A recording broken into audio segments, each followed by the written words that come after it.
Hey everybody, welcome back to the Nerdcast. It is Devin broadcasting as always live from an undisclosed location in the center of Texas on a pretty chill Thursday, I guess early evening now.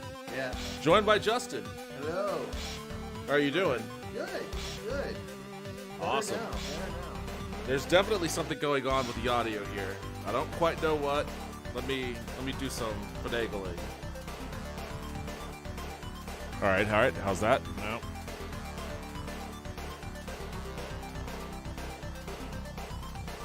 What if I did that? All right. How's that? There's just something about it that the volume seems a little lower than usual. I can hear you talking. Yeah. All right. Well, so long as the audio is coming in, I guess that's all that matters. It's been a while since you've been here. It has been. What's been going on? What's been going on in your world? I had COVID. You had COVID. I did. Yeah. You know, many a day you spent talking about how. I thought I was, and I think I probably was somewhat immune to earlier iterations, but it finally got a formulation that got past my my system. But honestly, other than kind of a residual cough that lingered, but it kind of started to go away the last couple of days. Yeah. I would, because This desk. I'm really glad that it's there's nothing wood about that desk. Oh, it's wood enough. It's close enough. Hey, Royal. It's a little faint. You have like a master gain, I mean, that's what this would be. like Right on here. your broadcasting stream, like on your like a output fader. None that would affect what we're hearing in our headphones. Yeah, I mean my headphones sound fine. I'm just like for the crew in the world. Yeah, that would be, well, not a master. There's one for desktop, one for mic. Yeah. And it looks like, according to the bars there, it looks like it's coming through decently. He says it's just a little. Just a little. We'll just have to talk a little louder. Wonder if it's because...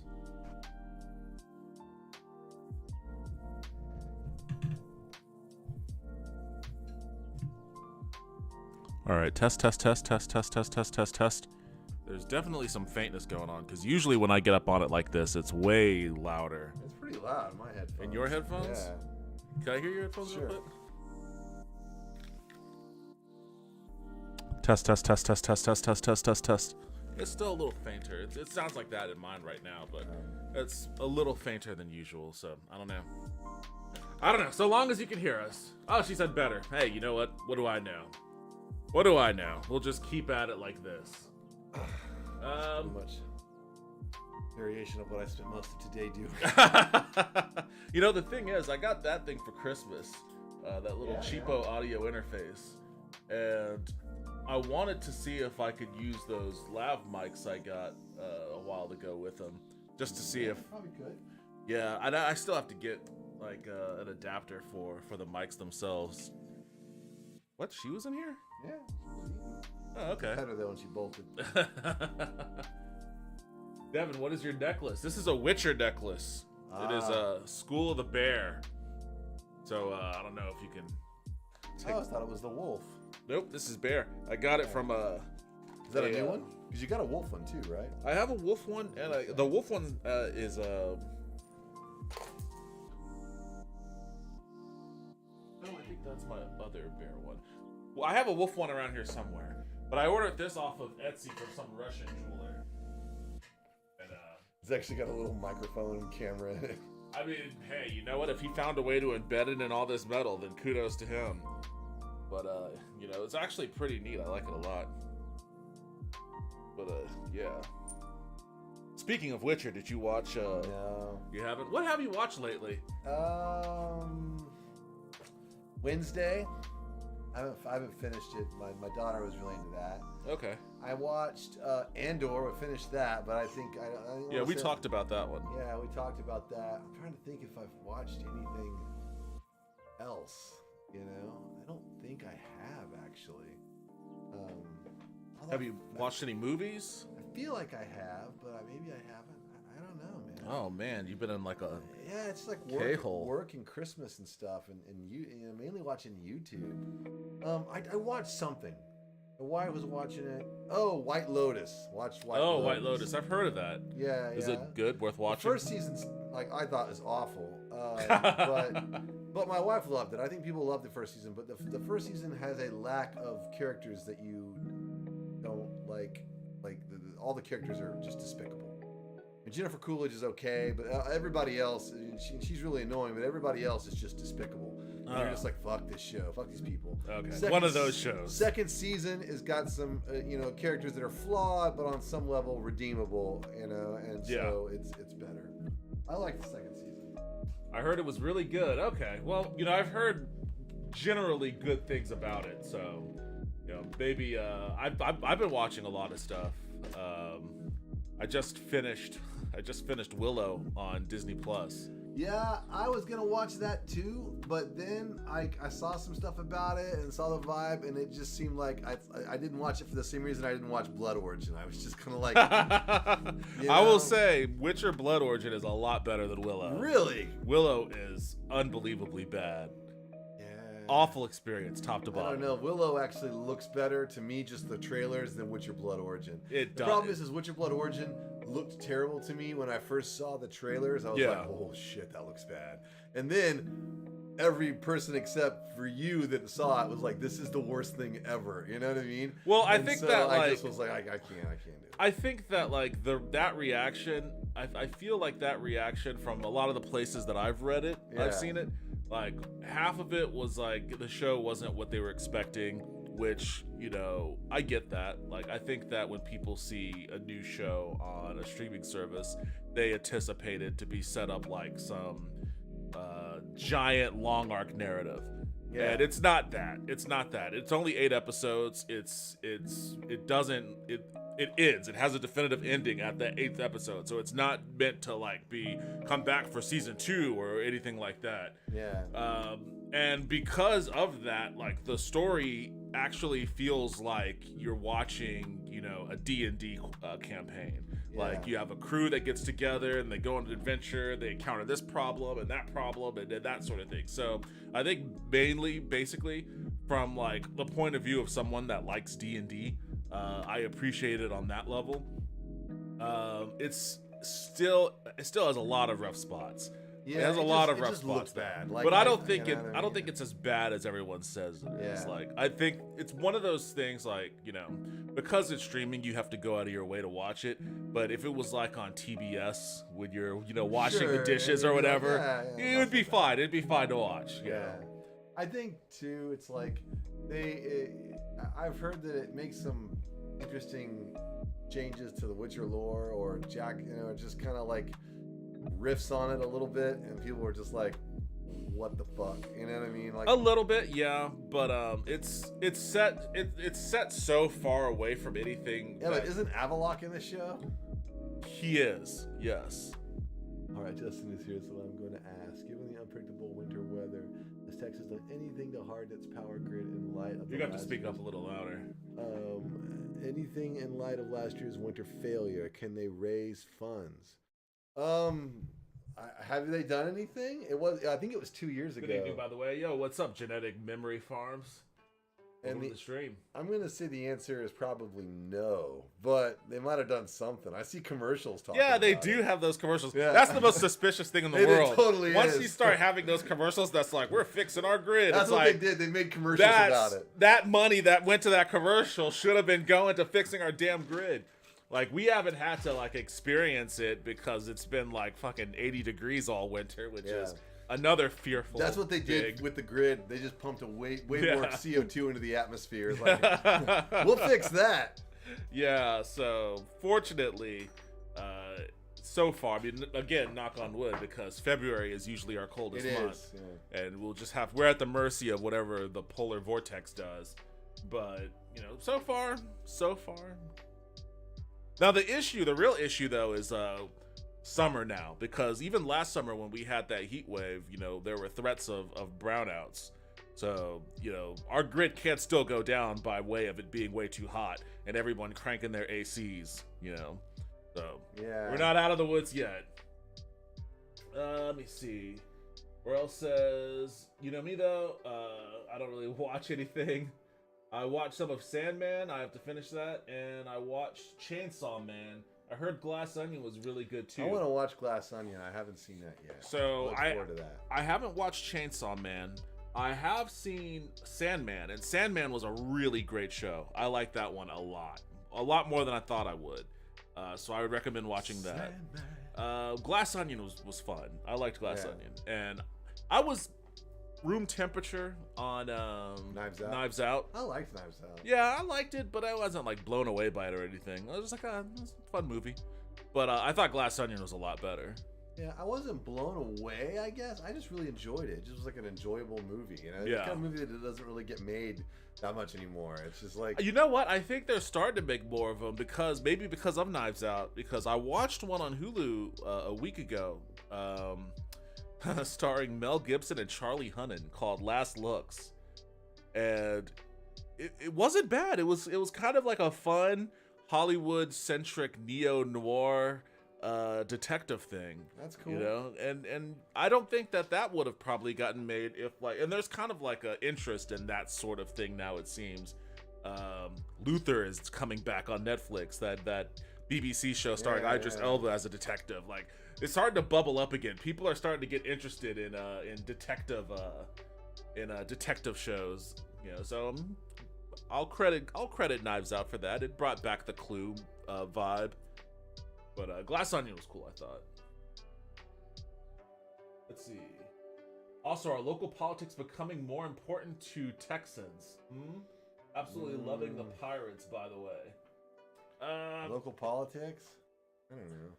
You see, one of the chatters, YouTube chatters, Loa, was telling me that, you know, when he was trying to convince me to do a political podcast, he was saying that there needs to be more political talks about politics in Texas from a progressive standpoint.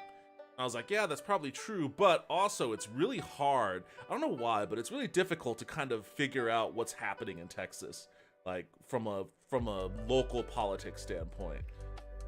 Yeah, it's true. Stuff's happening, but surprisingly, maybe it's just in Austin. It's not really super obvious if it's left or right in the same way it is in the same way it is in a national thing. Like, you'll be reading something and you're like, I don't know, because sometimes you're like, in Austin, it's like they're splitting hairs. It's like the two people are on the left, but it's like it's someone's slightly more left than somebody else, or it's this weird thing where it's not even that it's not that cut and dried ideologically. It's about some super specific thing that kind of cuts through it. You know what I mean? You're just like, I don't really know how I feel about this. You know? It's weird. I mean, I think of some of that. Well, I mean, there's a lot of weirdness that goes into it. I mean, the fact that I technically live in Austin and can't vote for like the city mayor or any of the city propositions. Why is that? It's because I'm just in a really weird sliver of the district that just doesn't get to vote on that sort of stuff. I don't know why. I don't know what the history is there. Pflugerville over here? No, this is not Pflugerville. This is Austin, but it's technically like Williamson County? It's both, actually. It's both Williamson and Travis County. It's both of those things. It's weird. It is incredibly weird. So, like, it just happens to be a strip that in 1950, all African Americans in Austin lived in this strip. I'm sorry, guys, you can't vote for anything. Exactly. This little strip just can't. I don't know why. Couldn't just figure out what's going on with this little area right here, so you get nothing. Yeah. All right. You just can't vote for anything. We don't. Yeah. I mean, we wish we could change it, but we can't. I guess we're gonna vote for the House rep. I can't remember who our rep is though, because the district changed. But yeah, it is kind of hard figuring that sort of stuff out too, and figuring out all the. I mean, the ballot propositions basically, like this last election cycle, it was all basically. I just get the Chronicle and just like go. I just go by whatever. Say. It was all just basically, you want to raise taxes for this, you want to raise taxes for that. And the problem there is that like it starts to cut. So it's like. Mass transit in Austin is something that we could definitely use, but man, they have fucked that shit up at every opportunity. So in 1995, they had a big deal. It was a really big ballot initiative to build mass transit, like trains and shit here. And everyone was like, super pumped on it. I was in college here at the time. It was a huge deal, and it failed. It went down. So then, when I moved back in 2003, they eventually passed sort of what we have now. The problem Which is basically nothing. It sucks. They built this train, and it's like a train. I mean, it goes somewhere, but no one really rides it, and it's not really usable. And because to get it passed, they had to cut the finest sliver in the blowfish. You know what I mean? To avoid the poison meat. Where it's pretty much useless. And of course, that plays right into the hands of conservatives. They're like, see, no one rides it. It's a big waste of money. And it's hard to like say that that's wrong because no one rides it, and it was kind of a waste of money. But they didn't do it when they should have done it. But You know what I mean? it was like, built. It was built to fail. The failure was built into it from the start. You know, which makes it like a self-defeating prophecy. It's like it takes, but they also self-fulfilling just prophecy. fucked it up. I mean, it's like way over budget. Like they said it was going to cost this, and of course it costs like 3 times that, and you know they do that every time. And so it's come up again. They keep coming back to the well, saying, "Okay, well we're going to make it really awesome this time." You know, that's the thing, and that's the thing. Like, if you know that that's going to happen, and that happens with every public project that this city seems to do. Exactly. It happened with that toll lane. You know, that Mopac toll lane. You know, if you know that that's what's going to happen. It was 3 times what they said it was going to cost. Yeah. Super late. It's real late. So if you know that, it really benefits no one, you know, because Mopac is just as... actually take the lane, but it doesn't really break down the traffic on Mopac. No, it doesn't. But if you know that it's going to be that way, then make sure that at the end of all of that shit, you have something functional, something awesome.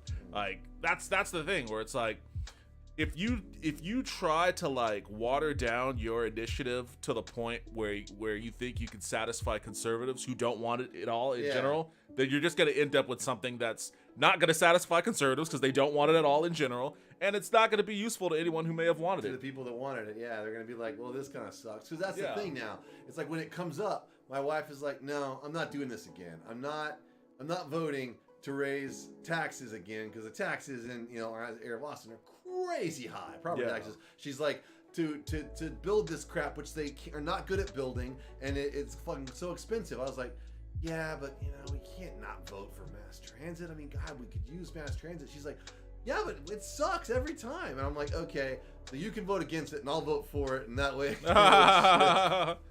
cancel it out.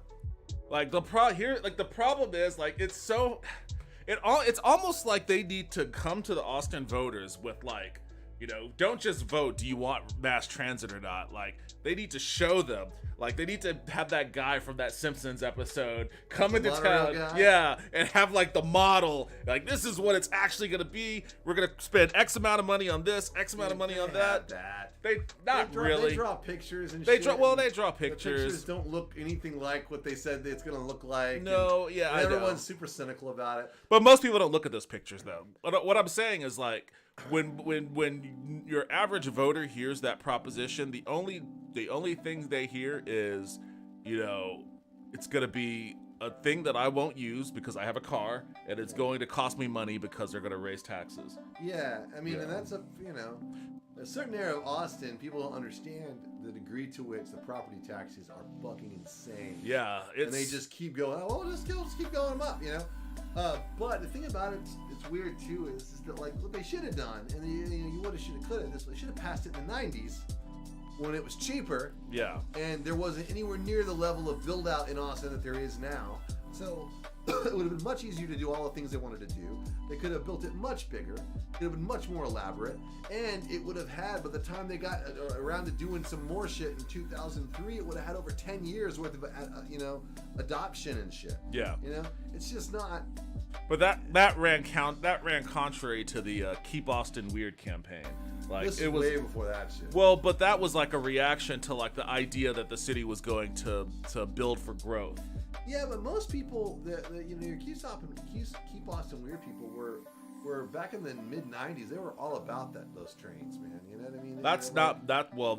That must have flipped by the time I got here, because by the time I got here in 2000, like the Keep Austin Weird contingent, or at least the ones that I had contact with, were all about not doing that because they didn't want people to move to the city. They're like, oh, we're just gonna turn Austin into Dallas. We're gonna have all these roads and blah blah that blah. Shit didn't really get started here real hardcore until the early 2000s. Honestly, like in the 90s. Well, that's about when I remember it. The mid 90s, like 95, 90, when that was going on, Austin was a lot smaller. It was hard to imagine any of that shit was down the pipe. Yeah. And it was basically split into your liberals who want mass transit and your conservatives who don't want their taxes to go up. Yeah. And, you know, it's... Austin looks like it is intentionally split between multiple other districts to prevent it from ever standing up for itself. I don't think Texas will let Austin have nice things. It is, speaking from the point of view of our House reps, it is split so that it waters down Austin's influence. But, I mean, Austin can have nice things. It's hard. It's going to be harder to get there, though, when everything nice that we need is going to be dependent on property taxes. And property taxes right now are they can't really go outlandish. Too much farther to that well. They can't. I mean? Like they're I think they're past the point of where they, you know, what I would have thought was the limit years ago, and they keep exceeding it. You know, they have no choice because, you know, they have to support the infrastructure that supports all the people that have moved here in the past, you know, 10 years or so. I don't know. I don't know. The only solution I can think of is, you know, we need a state income tax, you know, but that's not going to happen. Austin is wild, though. I mean, like, if you think about where it was in 1995 and just where it is now, from just the downtown area looks like fucking Coruscant or something by comparison. I mean, like, I was in St. Louis recently, and I was, like, driving in from the airport, I was like, whoa, this is like Detroit. I mean, there were areas that we were driving through that were like what I imagine Detroit is like, where it's just like abandoned houses and shit, you know what I mean?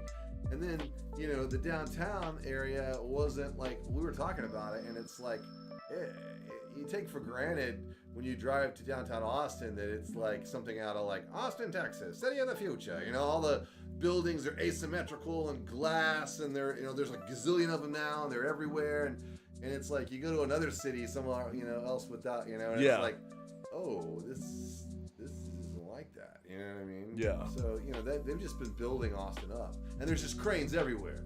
They're continuing to build it up. Yeah. You know, so I don't know. Which is, I mean, downtown they're building a lot of condos and hotels. Yeah, and at this point, I don't know who's going to stay in all these hotels. I have no idea. Like, are they trying to host the Olympics sometime? Well, the thing is that during South by Southwest, classically, when I say classically, I mean in the early 2000s, and the late 90s. And probably a little bit into the the teens, rather. And I think, honestly, it's just up until COVID, probably. But especially, it just seemed like every hotel in Austin was booked during South by Southwest. Like, you could not get a room within, like, even up to Killeen the hotels were booked. Yeah. For people trying to, like, you know, they would literally book in, like, North Georgetown and drive in, you know what I mean? When they would, because so many people were coming here, and there was so little hotel infrastructure. The funny thing about that is, like, that's very true, but it lessened once Airbnb became a thing. Like, it definitely took some heat off. Yeah. But now they've built all these hotels. I mean, just nice hotels. There's a Zaza, and there's a multiple W's. There's the Fairmont. There's all these hotels down in the Rainy District. And more are coming. More are coming. I'm just kind of like, God, who's gonna stay in these freaking hotels? Well, I mean, so the city, I don't know what their plan is to, like, do this, but the city already, you know, they have South by Southwest, they have ACL, they have, you know, a lot of smaller film festivals, Fantastic Fest and stuff like that. They've got F1, the F1 race, and they have Austin FC. They have Austin FC. Well, that's North Austin. But who knows, if that gets big enough, maybe that'll have an impact on the hotels in downtown Austin as well. But all those hotels in the Domain. Right? Yeah, exactly. And like the clientele for those hotels in the Domain are mostly the businesses that are up in the Domain too. But I mean, that could also expand as well. Like there are a lot of reasons to hypothetically build all those hotels, but those reasons, like the validity took a hit after COVID. And I think that like the pressure is on to sort of revitalize the hotel industry in Austin by way of, you know, getting our mojo back, getting South by Southwest mojo back. I didn't really hear anything about this past South by Southwest. I don't know if it was. The problem is the South by Southwest was on the decline. It already was, yes. Before COVID, and COVID really. South by Southwest, as far as cultural relevance goes, has been in a pretty much downhill slide since that year that Lady Gaga played. Yes, where they had that giant Doritos vending machine. Yeah, because I remember that. That was essentially the that was William H. Macy shooting himself in the head moment for South by Southwest. You know what I mean? It's like yeah, but that's what I'm saying. Like the challenge of trying to get its mojo back. I don't know how you do it because I don't think South by Southwest is ever going to be the way that it was back then. Because it was a music festival. It was a music festival based on essentially rock and roll for the most part. Yeah, during an era where live music was still relevant. Yeah, and it changed, and it was, but like, you know, it was. I mean, South by Southwest was fucking amazing.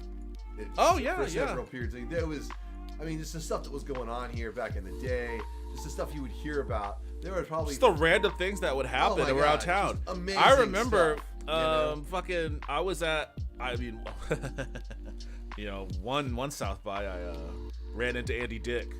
I think I mentioned that to you. Nothing was said, or I just bumped. I was like, oh shit, that's fucking, you know. And then he ran off. But then like another one, I was at I can't remember where I was at. It's at some bar. I was talking to some girl, you know, normal kind of flirtatious thing, and then Mike Judge came up, and like all he did was like whistle and then go, and then the girl just stopped mid-sentence and walked out with him. Oh, wow. And I was like, what the fuck was that? He did it at Beavis and Butthead. Yeah, I know, but that's why I was like, I remember thinking to myself, I could either be annoyed by this, or I could think that it was really cool that Mike Judge just did that. I was like, you know what, I'm gonna go with that was cool. I saw Mike Judge in front of Huts one time. In front of Huts? Yeah, he was just out walking on the street, and he said something. Huts was a delicious burger. Why wouldn't Mike Judge? Yeah, I mean, dude, like, South by. I mean, there was like one year where. Let me catch up on some of these chats here before they scroll off the screen. There's an account on Twitter, and they do like AI redesigns of streets that are walkable, and it's something they do to help people bargain for more transit walkable spaces. Oh, that sounds awesome. You guys need to do a local politics podcast. Yeah, we'll see. It's Better Streets AI. I'm gonna look at that. Thank you. I'm gonna check that out for certain. I definitely want to run Austin through that meat grinder. I wonder how much money Austin could generate if it decriminalized and taxed cannabis. Just a thought, my state sold $1.5 billion in heavily taxed product last year. I mean, I feel like that's going to become inevitable. Yeah, that's definitely going to happen, but they'll just end up giving it as tax breaks to business job creators. Yeah, that's the other thing. Like, if you want to raise taxes, don't raise property taxes. Like, raise corporate taxes. Yeah, good luck with that. That's never going to happen in Texas, but here. I mean, that's the fight that's literally the fight that needs to happen. Like, homeowners need to get their pitchforks and go after, you know, the businesses that are getting all of these tax breaks and tax incentives and sweetheart deals. I wonder if Austin could ever unite around some particular issue like that to provide an alternate revenue source.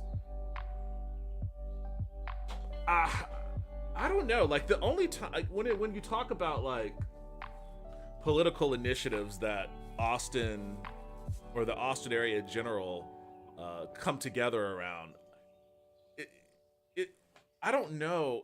Maybe this is just a little bit of media illiteracy on my part.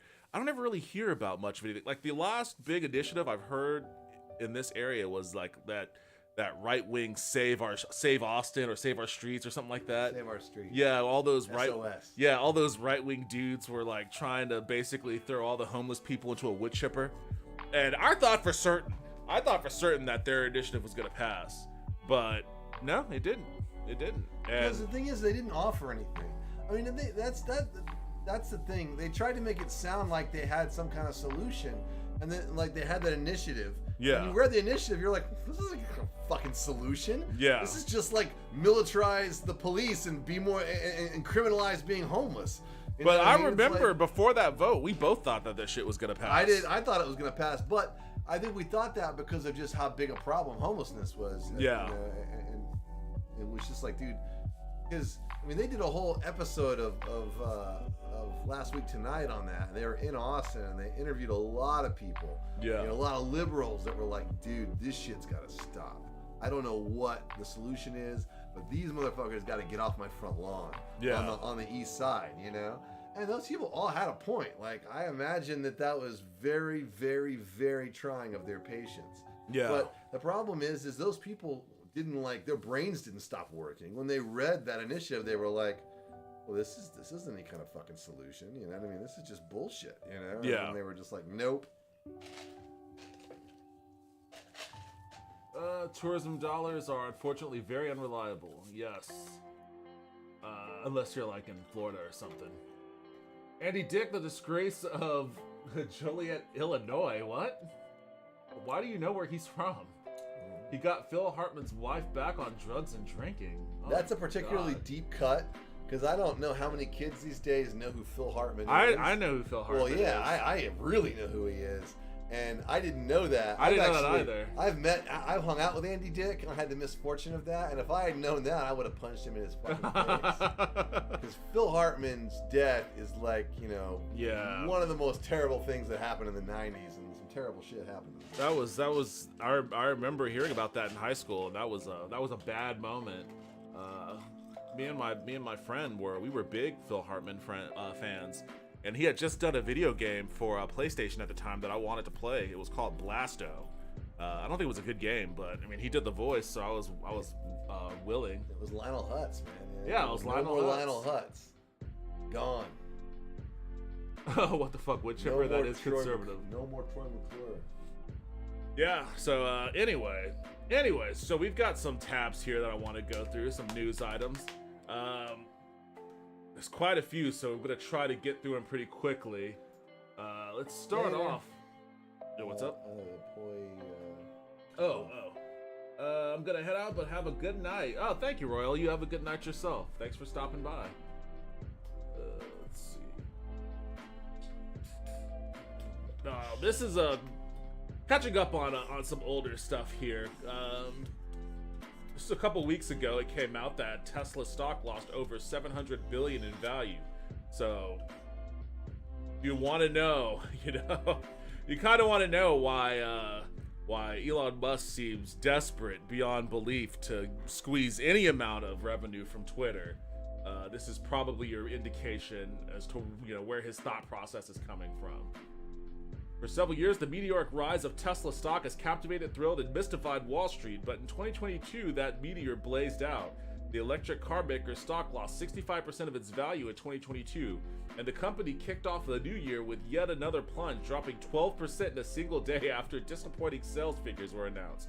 That's not only bad for investors, it's also bad for Tesla CEO Elon Musk, who has a big chunk of his wealth tied to the automaker and is no longer the world's richest man. Well, he's the second. He's the second richest man. That doesn't really matter. And he'll be able to jump back up to the first if the cards fall in his favor. So I'm not really too concerned about that. But what made those sales figures disappointing? Tesla set new sales records. It grew deliveries 40%. The company continues to dominate the electric vehicle market in the US, which is rapidly growing as the world seeks to reduce the carbon emissions causing climate change. Here are 4 reasons for the transformational company's stock has cratered. So it was a tough year for the auto industry, and that's one thing to note because Tesla has always tried to posit itself as not being an auto company. They're a tech company, but as it turns out, They're an auto company. they're an auto company. And they have the financials to prove it at this point. Joliet is just south of Chicago, so it's a big city, but everyone knows everyone. Okay, that's kind of what Austin used to be like. Like, I remember it being described as like It was very the biggest small town. It was very small feeling in the mid-90s. Yeah. I came here to go to college. Is this what turns Elon Musk into a full-on James Bond villain? He's already been that. Dude, Elon Musk is just a grifter. We live in the age of grift, and he is one of the kind of patron saints right now. Yeah, I mean, it's all it is just this is Tesla. I'm a little bit hesitant to claim it this way because at least they do have a product that they put out and sell, but the way that Tesla operates and the way that Elon operates in general, he's basically just like a pump and dump artist, you know? Like this entire thing operates in kind of the same sort of confidence grifting that the crypto in markets operate in. Yeah, it's very similar. The thing about Teslas is they're cool. Teslas are cool cars. Yeah. They would sell themselves.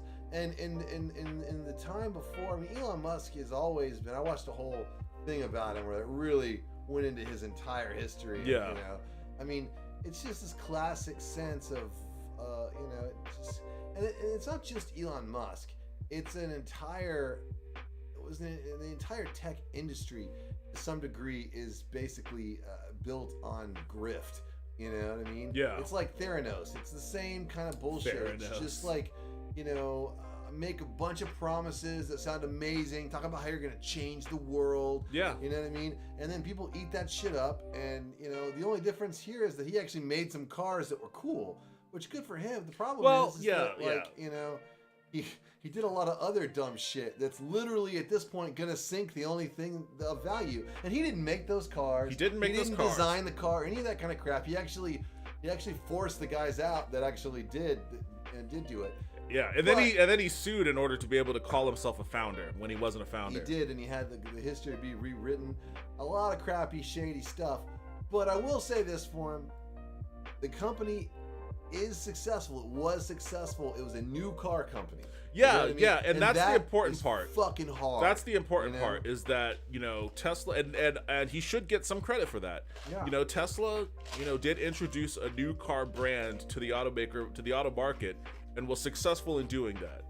Now, what has happened since, the company is like, if you look at a 2022 Tesla and compare it to like the very first Tesla models that came out, they don't really look all that different. No, like they look stale. They're starting to look like dated. Like and the reason why that's important is because one, it means that he's not really putting that much money into R&D for and revitalizing their models they're offering.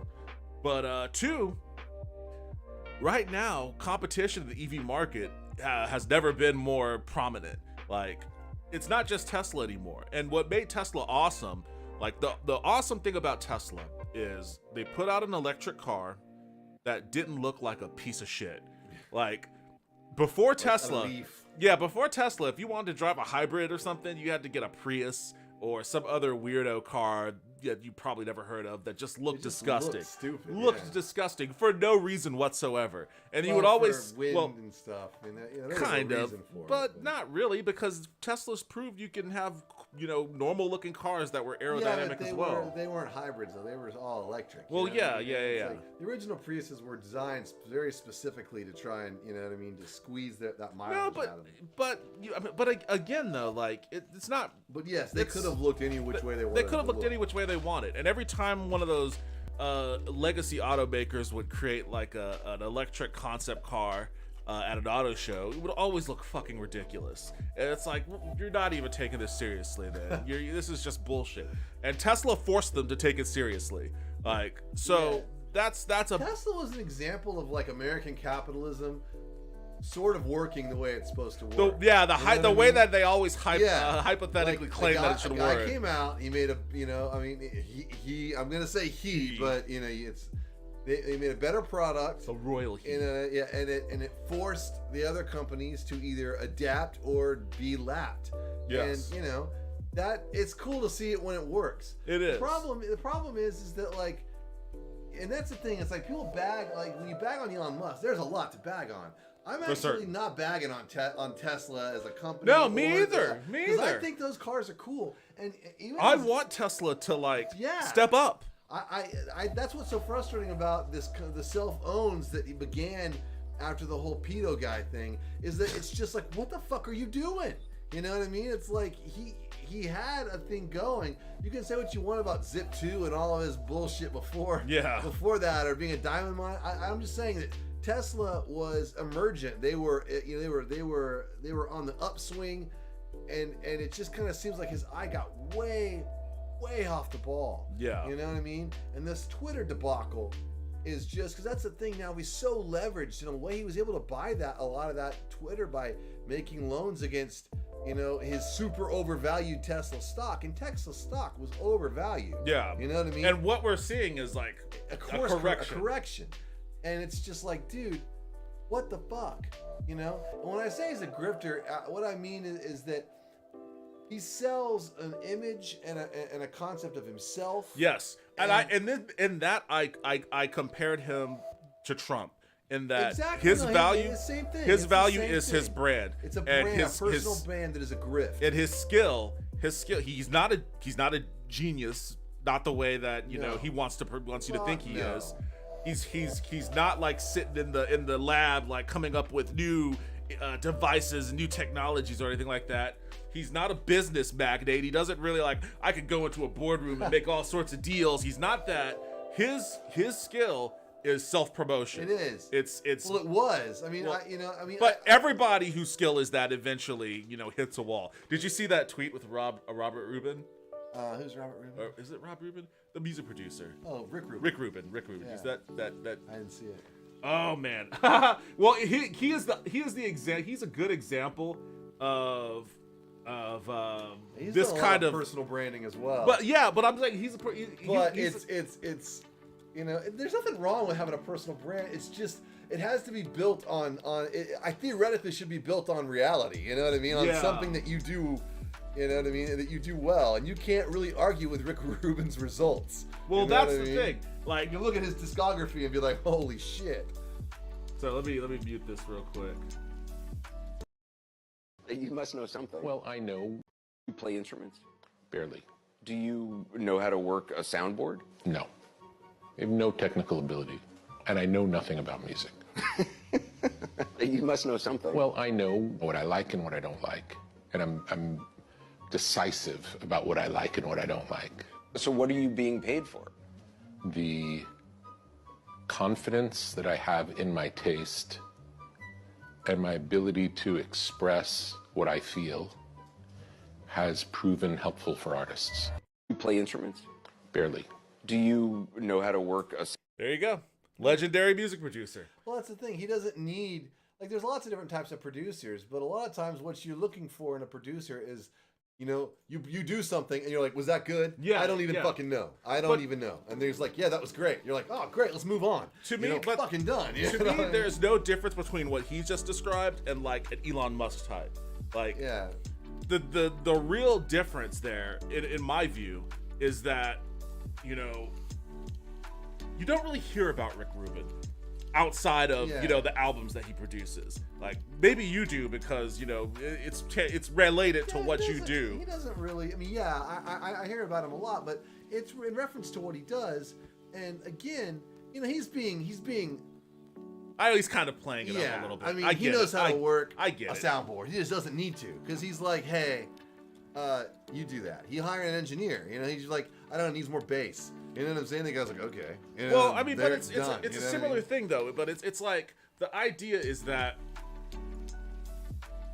where he's at his career right now, he like you said, he doesn't need to. Yeah. He doesn't need to work a soundboard. He doesn't need to like fucking hook up mics on a drum kit. He doesn't need to do any of that shit. He's Rick Rubin, and he's honest about it. Though. But he's honest about it. Elon Musk would be like, yes, I know how to work. Exactly, a soundboard. exactly. I built my own soundboard. And then he would try to create a company that's built on the idea that he was the one that enginered the microphones. Yeah, and totally. He was soldering it all, and that's Tesla Sonics. Like, you can be the ideas man or whatever, and still be like an honest broker of your trade, without being like a fucking shitty grifter.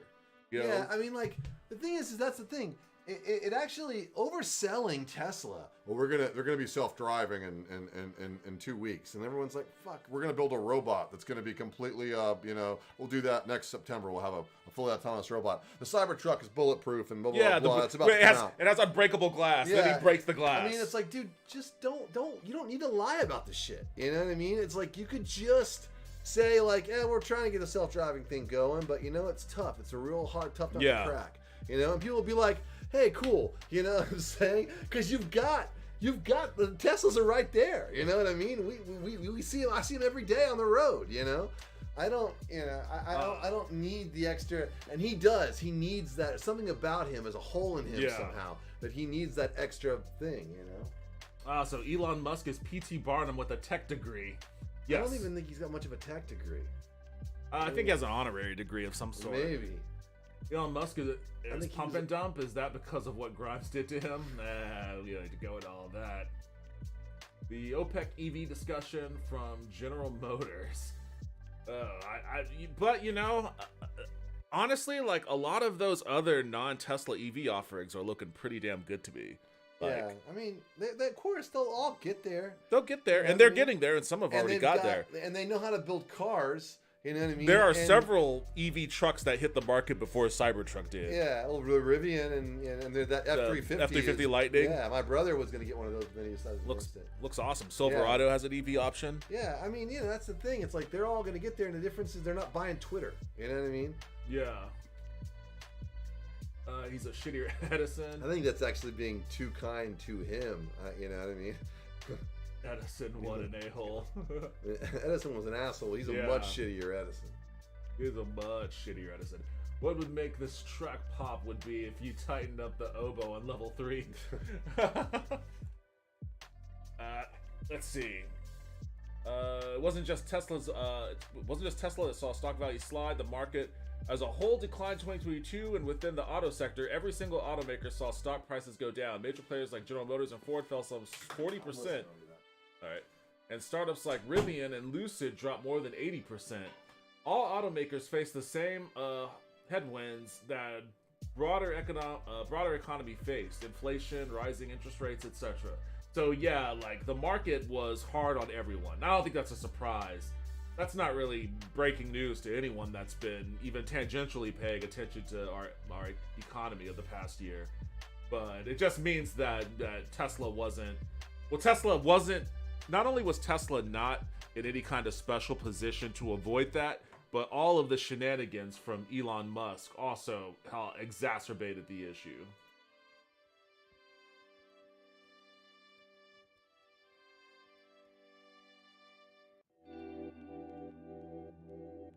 I have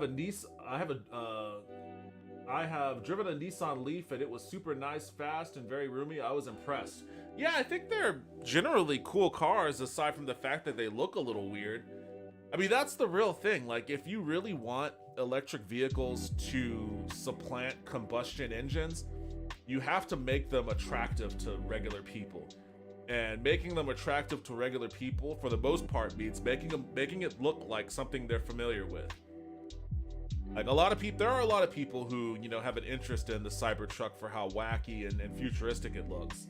And for whatever the price point is, I'm sure that'll work fine for Tesla. But most people who want a truck just want a F-150 or a Silverado or a Dodge Ram. So if you get an EV that looks comparable to those, then you're going to be in a bit of a position to overtake the wackier looking EVs, in my opinion. I think that's probably borne out by some data. Not any data I've looked up, so who knows.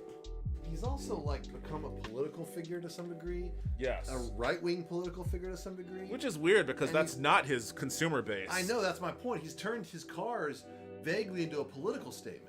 You know what I mean? Where there used to be one kind of political statement, now it's becoming something else. There's a lot of people that bought Teslas that are like, actually, I don't want to drive it. I'm embarrassed to drive it now.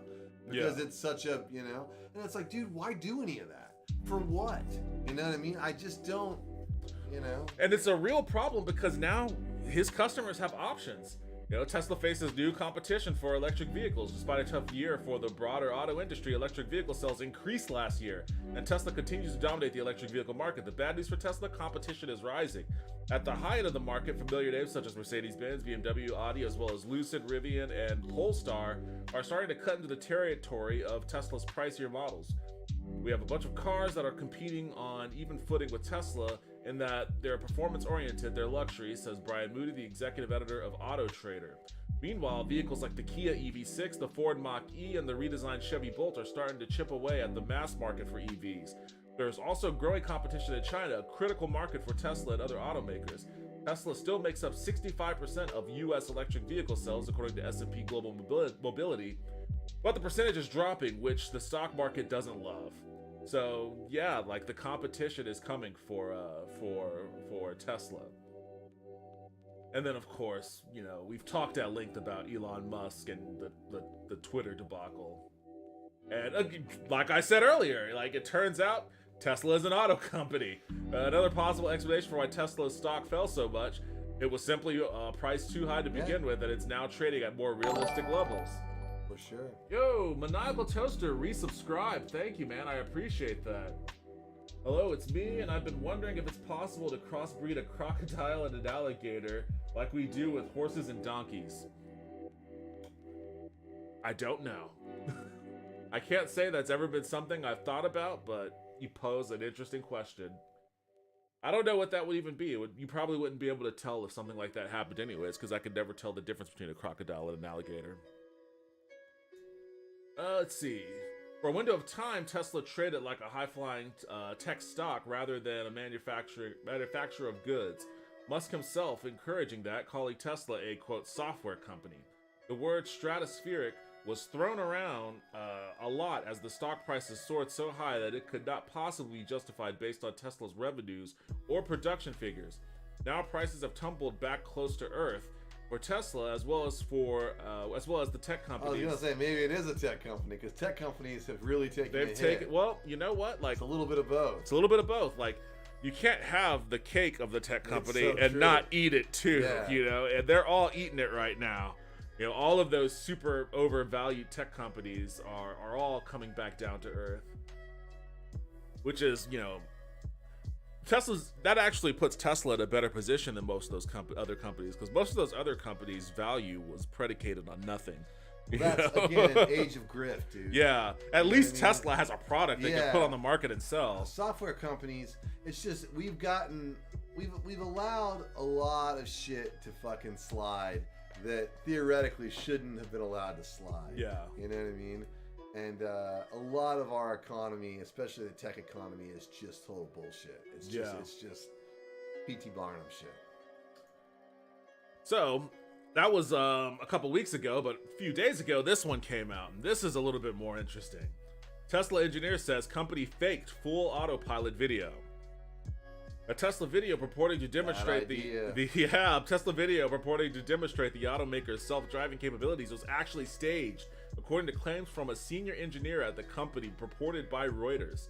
The video was shared in a 2016 blog post titled "Full Self-Driving Hardware on All Teslas" that is still available. Before the nearly 4-minute video begins, the screen flashes text reading, "The person in the driver's seat is only there for legal reasons. He is not doing anything. The car is driving itself." The video then shows a Tesla pulling out of the driveway, stopping at intersections and red lights, traveling on a highway, delivering a person to an office complex, and then parallel parking itself, set to the sound of Rolling Stones' Painted Black. Painted Black? The driver's hands hover just above the steering wheel for a duration of the video. CEO Elon Musk promoted the demonstration on Twitter, writing, "Tesla drives itself, no human input at all." That was 2016. But a senior engineer now says the footage was staged, while Reuters reported Tuesday. The news service cited a deposition from Ashok El-Swami, I hope I said that right, the company's director of autopilot software, that was taken as part of a lawsuit over a driver's 2018 death at a Tesla. Now, this has been happening a lot lately, like Tesla's crashing on autopilot. There was one a video that was released over the holidays that was particularly Were frightening. the guys asleep on the freeway? There was some. Oh, the old man? Yeah, there's That's some Tesla that's video. a The that might have guy's been in a different one. Tesla, and he's just fucking asleep, and the Tesla's just driving itself down the highway. I was like, I didn't What see the that one. fuck? I didn't see that one. That's different. So the dude was just asleep, yeah, totally asleep. literally asleep at the wheel. Yeah, the car was driving itself. But I mean, I don't know what would happen if something happened. Obviously, he didn't die. But Talk about flipping a coin on your life there. I feel like when a company loses over $700 billion in value and is still around, it should be a moral thing for the government to tear the company apart for parts. Yes, I agree with that.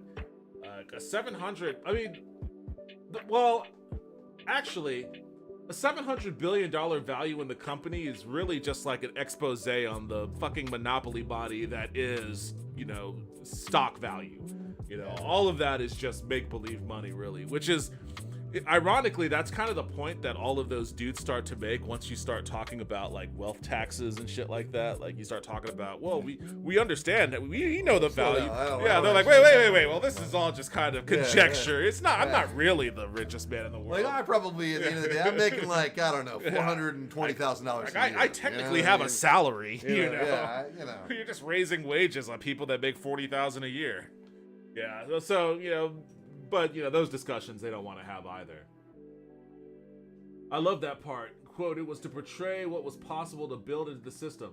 I feel like legally you shouldn't even be able to make those videos because that itself is false advertising. It's totally possible for it to be like this. It may crash all the time or just explode randomly now, but it could happen and therefore act like it will. It's bullshit grift. It's the same thing. It's Cyberpunk 2077. It's the, you know, it's just like, hey, this is totally, we got this whole thing. It totally works. Everything's working fine. Yeah. You know what I mean? It's like, and then of course it doesn't Well, work. but you know what? Like the thing about this though is that this is basically securities fraud because Well, isn't it all? Yeah. it's all securities Yeah. fraud. That's the thing. It's all securities fraud. Yeah. This guy has built his financial empire on securities fraud through and through, making promises that, you know, his tech can do this, his software can do that, his cars can do this, all XYZ. We're gonna do Hyperloop. We're gonna go to fucking Mars. We're gonna do all of this crazy shit, and none of it ever come to bear. So like, you could technically say Well, like it's obvious too. It's not just it doesn't come to bear.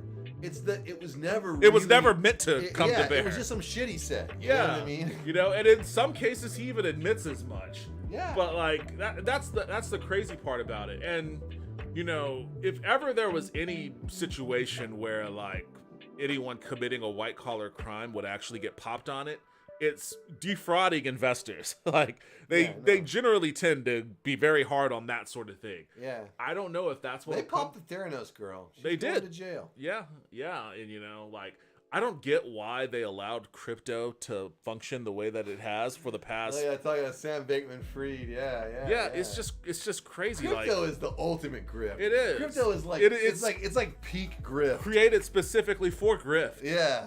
Yeah. I mean, that's the thing. It's like, you know, this era, and it really gets started. I was thinking that the reason it took a while to get going, you know what I mean? Because you gotta have, like, Gen X, I think, was just too cynical to buy in to the level of like imagination that you need to make some of make this shit crypto, possible. yeah. You know what I mean? So you really start to see it with the millennials, but then Gen Z is kicking it in overdrive. I mean, they're like true believers. They're really positive. They want to, the things are going to change the world, all this kind of shit. I get the sense that it's more millennials than Gen Z that are true believers because it's their only pathway to wealth at you know, at this point. Well, I just you know, I remember being tripped out, you know what I mean? But the Gen Z is the same thing though. It's the same. So as a late Gen Xer, but growing up in that period, it was, I mean, we were extremely cynical, you know, about business, big business and corporations. And it was all, you know, it was even though our rock stars and all that kind of stuff, it was, son, sold out, you know, that was so much a part of like, oh, it's probably gonna suck anyway. And you see that in the comedy of Louis C.K. and you know, Janine Garofalo and all the like really, like a lot of really famous comics. I mean, Bill Burr, with their Gen Xers, and you see that general cynicism, and it's like, you know, they kind of got it up a little bit for the .com boom. It was just kind of starting, you know what I mean? But a lot of those people that were doing the .com, all the startups, were they were like super late Gen Xers and some of the first millennials. But that kind of fell out. Of course, it played right into it in the early 2000s. But then with the rise of millennials, all of a sudden in social media, all this like belief in like this weird kind of like capitalist Santa Claus. Yeah, you know what I mean? it's because it was a convergence of things. It was you know, the floor fell out from the economy in 2008, and then Obama came. And Obama was like the you know, he was like the harbinger of all the best times to come, you know, by the time that he came in, and all of the progressive things that, you know, he campaigned on and whatnot, and, you know, the elation and joy of getting rid of George Bush, George W, and also John McCain. And, you know, for a lot of millennials in that era, it was like, okay, you know, we're really like kicking into gear. You know, Obama was on Twitter was coming up, you know, all these tech companies started to come up, you know, everything was about disruption. Yes, Obama was the Silicon Valley president. Silicon Valley was a joke about that, and that's the problem. And you still see it to this very day. The idea that these companies are all out to make money, but everything was to save the world. We're gonna make the world a better place. Change the world. We're gonna change the world. Connect people. And like I was meeting some people at Snooze, the breakfast place over there, and it's like, with every pancake sold, we're gonna give this to somebody for that. And I was like, you know what? It's this bullshit. I understand what they're trying to do here, but this is bullshit. You know, they're trying to sell us this crap so we'll buy their food and come here. Oh, this is a good place. This is one of the good places. Yeah. They don't give a fuck about any of that, really. You know what I mean?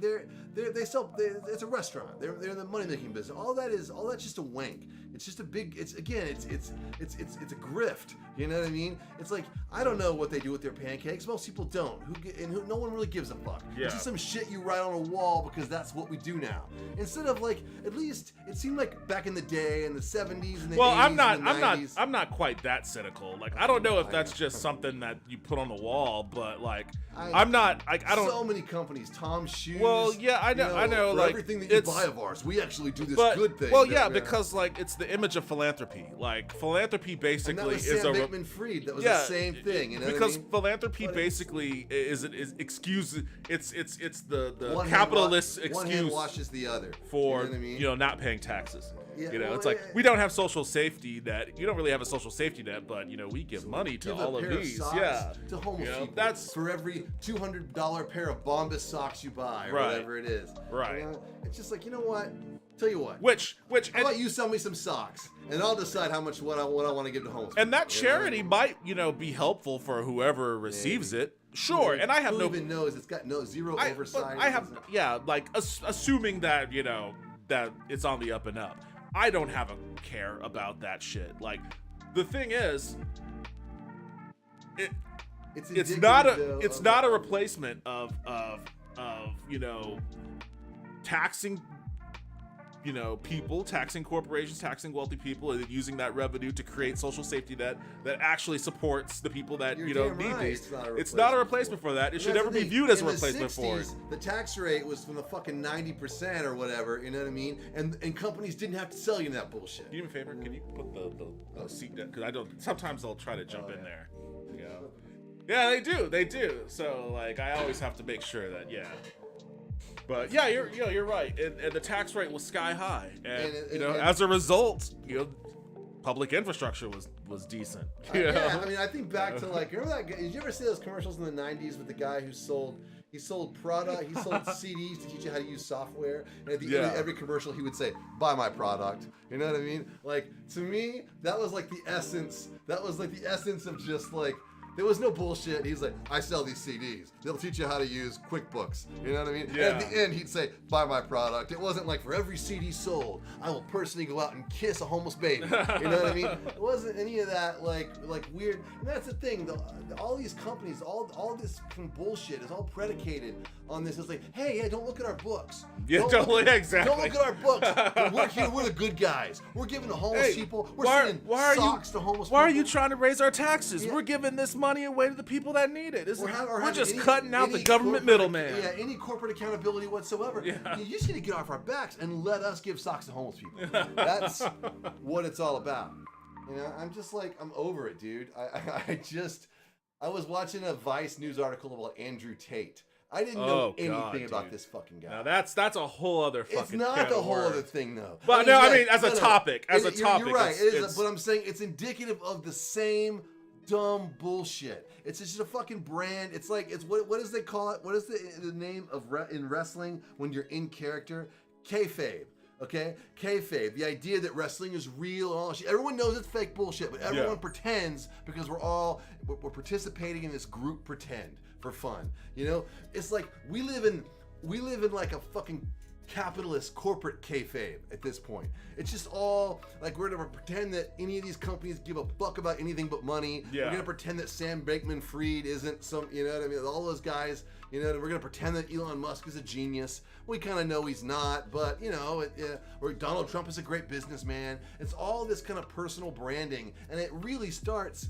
You know, it's like it's fucking crazy. You know, it's like you know, Cyberpunk 2077 comes out, it barely works. Oh, we're gonna patch it. It's cool. It's not a problem. You know what I mean? They knew it didn't work. You know what I'm saying? They released it anyway and said, well, fuck, we'll just release it and then we'll deal with the fallout because it's better than not releasing it. You know what I mean? I guess they wanted to get it out during that Christmas window. And the same thing with Theranos. It's like, okay, it doesn't work. It doesn't work. Well, what do we do now? Well, we can't say it doesn't work. We're just gonna plow ahead. And we'll figure out ways to make it seem like it works. Fake it till you make it, You know what I man. mean? Like when I relaunched the channel and started streaming, I did a lot of videos over like EV companies I'd never heard of before. Yeah. And as I was like reading articles and stuff about it, it would always inevitably get to the part where they would talk about the SEC investigation. And I was like, why are all of these companies under SEC investigation? And it was pretty clear that they were all just fronts for pump and dumps. You know, they would create an EV company and they would make all of these crazy claims about, you know, oh, we're gonna have our truck to the market by XYZ, it's gonna be able to do this and that, and then they would get what is that avenue with which a company can get to the stock market prematurely? I know what you're talking about. I don't know. Jeez, I forget the term. It's like a SPAC, I think. Yeah, something like that. It's a weird acronym. Yeah, and so a lot of these companies would get that so that they would have the ability to sell shares to people, and they would literally pump, get a bunch of shares sold, and then they would dump by selling all of their shares and then just bolting, you know, and then just cut out. It was a rug pull. And yeah, a total rug pull. It's like crypto was like, they just said, you know what, it would be even better if there would be a way that we're like, we just couldn't be touched by the SEC. It's like, well, can we create a world that we could just exist? I mean, like, I started down, I think probably what ended up, like, the YouTube feed of sending me that Vice article is I watched that CoffeeZilla thing on Logan Paul. Yeah, you know I mean, CoffeeZilla's a great channel in general. It is, and boy, he hollowed that motherfucker out with an ice cream scoop. Yeah. I mean, that dude had nothing after that. Which is funny because what ended up happening with that story is he basically he apologized. Well, he kind of forced Logan Paul into the same kind of position that Elon Musk was forced into, in that Logan Paul never had an interest in building a crypto game. It was totally going to be a pump and dump from the start. But because of the CoffeeZilla thing, he had to put out that video where he was like, you know, we're still going to make this game. It's still going to be XYZ and all this other stuff. And it's like, dude, the jig is up. We know that this is bullshit. Like, there was actually a dude who like took the concept of his Crypto Zoo game and built it like in a couple of hours. And like you could go to a website and play it. It's kind of neat. Like, you know, you could breed animals and make weird hybrids come up. But like the whole idea that like, oh, this game's just, you know, we're so close to releasing it. You know, we got a team of developers working on it and all this sort of stuff. And it was clear that was all bullshit. And this dude just cranks out a playable version of it like in a couple hours. Well, the funny thing is I don't actually think they thought. I mean, I don't think it was intended to be a straight up rug. You should believe in pancakes, my Uncle Toaster. Pancakes are delicious. Oh, they are. They're definitely delicious. My point is that so you don't need to save the world by buying socks for orphans every time you eat pancakes sell themselves. Blueberry you know pancake, what I'm saying? Yeah. It's like just go in there and focus on the eggs, the bacon, the pancakes. Bring it out to me. Have it be hot, delicious, well peppered, and we're good. You know what you do with the money after that? Wait, I don't you pepper your pancakes? Not my pancakes. The eggs. Okay. But I pepper the shit out of my eggs. Okay. What you do with the money after I eat the breakfast, I don't give a fuck about. You know what I mean? I don't. Well, to a degree. I mean, you know, I don't. Well, I mean, no. Again, it's a transaction. I wanted breakfast. You know what I'm saying? Yeah, They but I mean, serve if you breakfast. found out that your favorite pancake place was like sending the money to people that were like fucking genociding I guess Yemen, so. Yeah, you that- wouldn't that go would there be a anymore. lie, but, Yeah, you know, within reason. Within You know what I'm saying? we are not pancake absolutists here. If they were like, you know, hacking up homeless people and serving them as bacon, you know, and I found out they were using my pancake dollars to do that, I might have something to say about it. You're right. But anyway, what I was talking about. Oh, so yeah, I don't think they actually thought, okay, we're gonna rug pull these guys. I think what they thought is what we're gonna do. We're going to build this shitty game. We'll you know how to program, right? Okay, we'll get like a couple guys. We'll build this shitty game. We'll put it on the thing. We'll do this crypto thing. We'll mint the coins, and then we'll use our bullshit scheme that they had. You know what I mean? Where they had a whole thing worked out. Coffeezilla laid it out, and we'll turn our millions of dollars into fucking like, you know, Yeah. $90 million, and it'll be great. The game will suck, but people will still get involved and do the thing because people are fucking idiots, I guess. Well, just so You know what I it's mean? it's the addictive component of, you know, basically Pokemon breeding. Yeah, sure, but at the same time, like, dude, they went into some other stuff, like maybe it was Coffeezilla, maybe it was someone else, but it was like OnlyFans girls that like mint their own coins and shit, and dudes are just like simps are just lining up to fucking Really? give these random fucking like just OnlyFans models, you know, have them like buy their crypto, and then of course they rug pull almost immediately. It's like, whoa, I lost. I can't believe Crystal did this to me. You know what I mean? It's like, what the fuck? I didn't know about the OnlyFans coins. Yeah, well, there's so many. That's my point. It's just like Yeah, there's any kind of like influence that you have as an influencer, you can then literally turn into fucking gold with some kind of weird crypto scheme. How did we get to this from the? Because it's the same thing, vaguely. The intent of the video was not to accurately portray what was available for customers in 2016. It was to portray what was possible to build into the system. Elaswamy said, according to a transcript of his deposition cited by Reuters. Elaswamy said the car was driving a predetermined route in the video, and that the drivers intervened to take control during trial runs. Reuters reported. He also testified that during attempts to show the Model X could self-park itself without a driver, a test car crashed into a fence in Tesla's parking lot. Reuters reported. Tesla did not immediately respond to requests for comment on the website. The company cautions that until truly driverless cars are validated and approved by regulators, drivers are responsible for and must remain in control of their car at all times. So yeah, like, you know, lawsuits by families of crash victims, that's also a thing that's been popping off too. I think that, I mean, and he is under SEC investigation for basically securities fraud. Not specifically for this, but for some other claims that he had made. Like, I'm getting the sense that, like, you know, we may be in a situation where the walls are starting to close in on him a little bit. Like, I agree. legally. I think he's flown a little close to the sun. Yeah. I think this whole Twitter thing was a bad idea. I don't know how it's going to be able to pay any of its debts when its fucking debt comes up, and you know, you're going to have like $1.5 billion due on like June or something. You know, Yeah. you need to figure that out. Too sweet. All right, moving on. Davos 2023. So that's a thing that's been happening. I don't know if anything interesting has come out from it, so we probably won't spend much time on this. It's interesting that they even still hold this thing. Like, they have to be aware that the optics of Davos looks really awful. But, you know, the richest people in the world all gather to try to figure out how to oh, I didn't even see this. The richest 1% amassed almost 2/3 of new wealth created in the last 2 years. Awesome. Sweet. So Keeping that headline in mind, some 73% of CEOs think global growth will decline the next year, according to a new survey by PwC. The survey was made up of 4,410 CEOs across 105 countries. It also showed that almost 40% believe their business will not be economically viable within a decade on current trajectories. So, for whatever it's worth, the general vibe around Davos seems to be that everyone is preparing for like a really bad global recession. Which, in my view, always seemed kind of like a self-fulfilling prophecy. Like, if you prepare for a recession, you're going to cause a recession. Because that's when people start, like, doing mass layoffs. And people, and austerity, economics only accelerates the recession. So, But they still haven't figured it out. You know what I mean? It's like, hire people. Yeah. You know what I mean?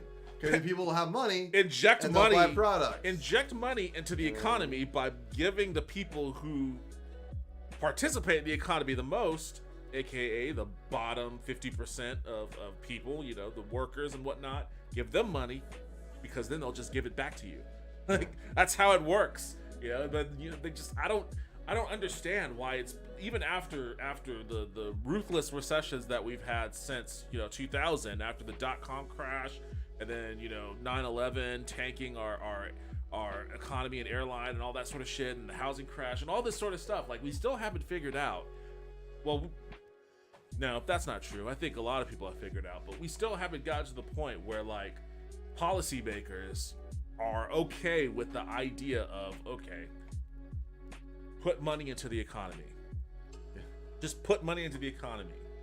I'm not going to say they haven't figured it out. I think they know. They wouldn't have sent out stimulus checks when they did if they didn't realize it, right?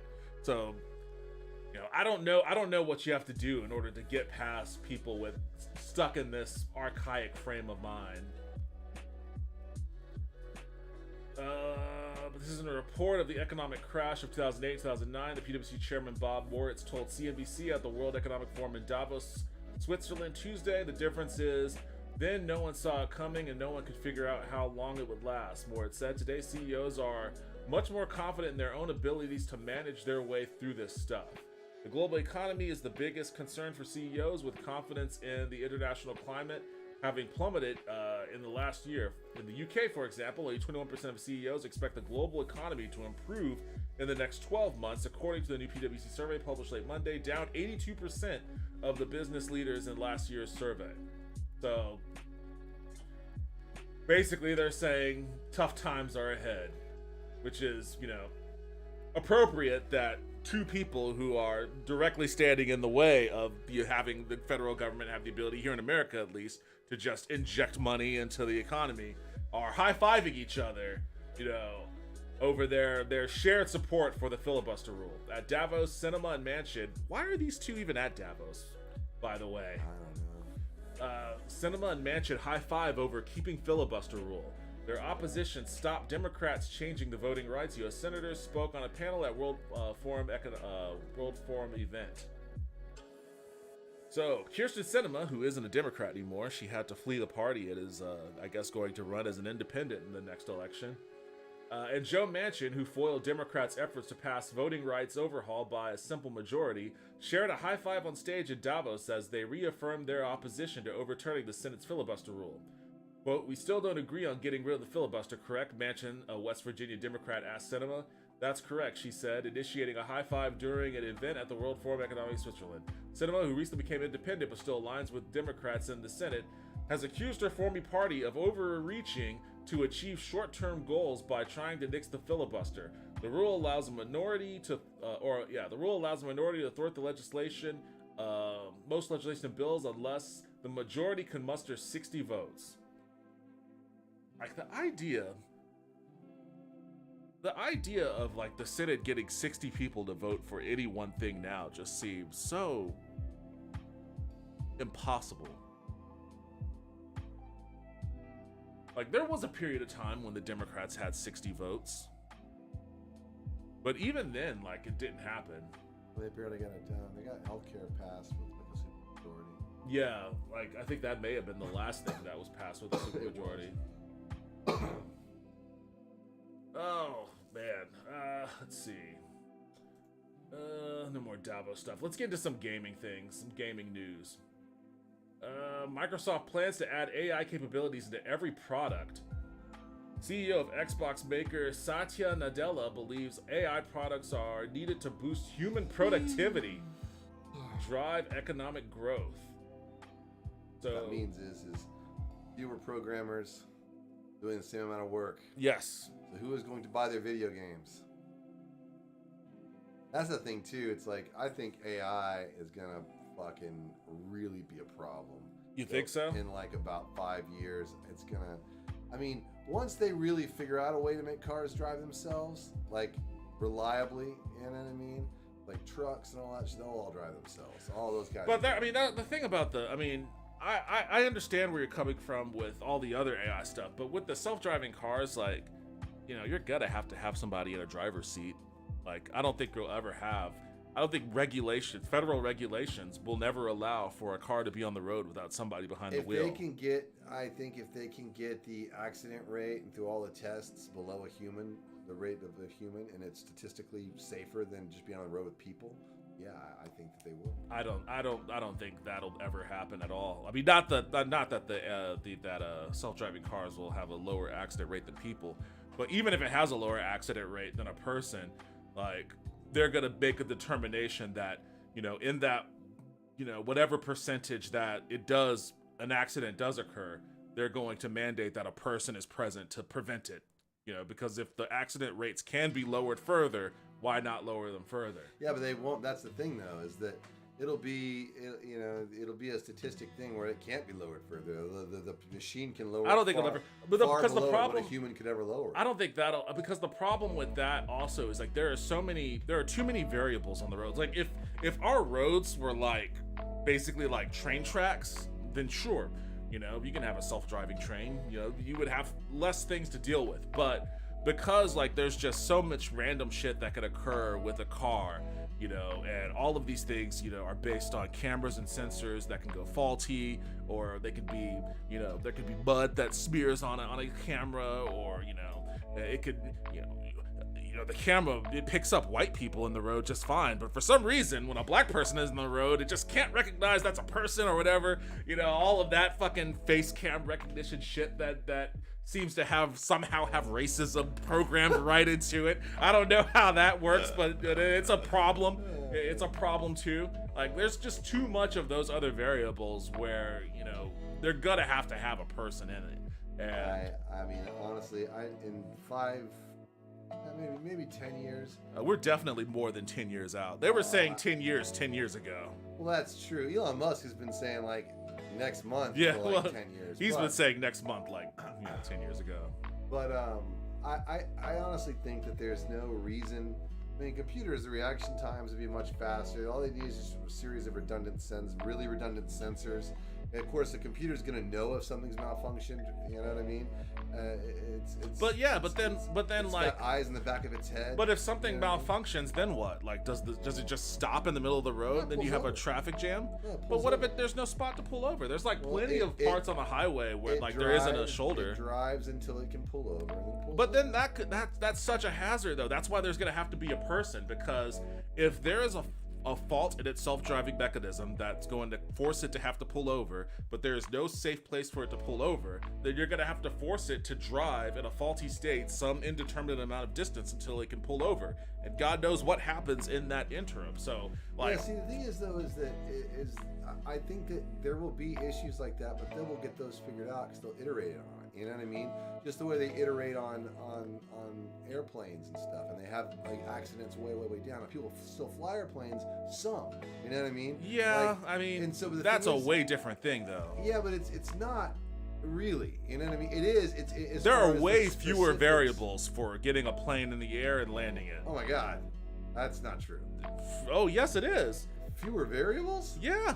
Dude, there's a lot of variables in getting a plane in the air. Oh, I know. I mean, I'm not talking about what it takes to actually get the engines on and fucking all of that sort of stuff. Like, you could automate a lot of that. That's no big deal. What I'm talking about is like, you know, Once you're in the once air? you're in the air, generally speaking, and you've got air traffic control, you've got flight plans and all that sort of stuff that will keep you on track with no disruptions other than whatever weather events there might be. Well, there's And they can weather, handle weather There's events. other planes. But again, you know flight what I mean? paths and all that sort of stuff, Yeah, you but know, those things get fucked up. You know what I mean? they can get fucked up mean, too, but that shit happens, and they do have technical failures there. But What see, I'm the saying thing is, though, that- if the self-driving mechanisms in a car will allow you to determine if a vehicle's in front of you this way or something's over there, then you can have that on a plane too. So even if a flight path is fucked up and there's a plane nearby, you know, you're only dealing with one plane in the vicinity, and a plane can correct for that. You know, that's all you're dealing with.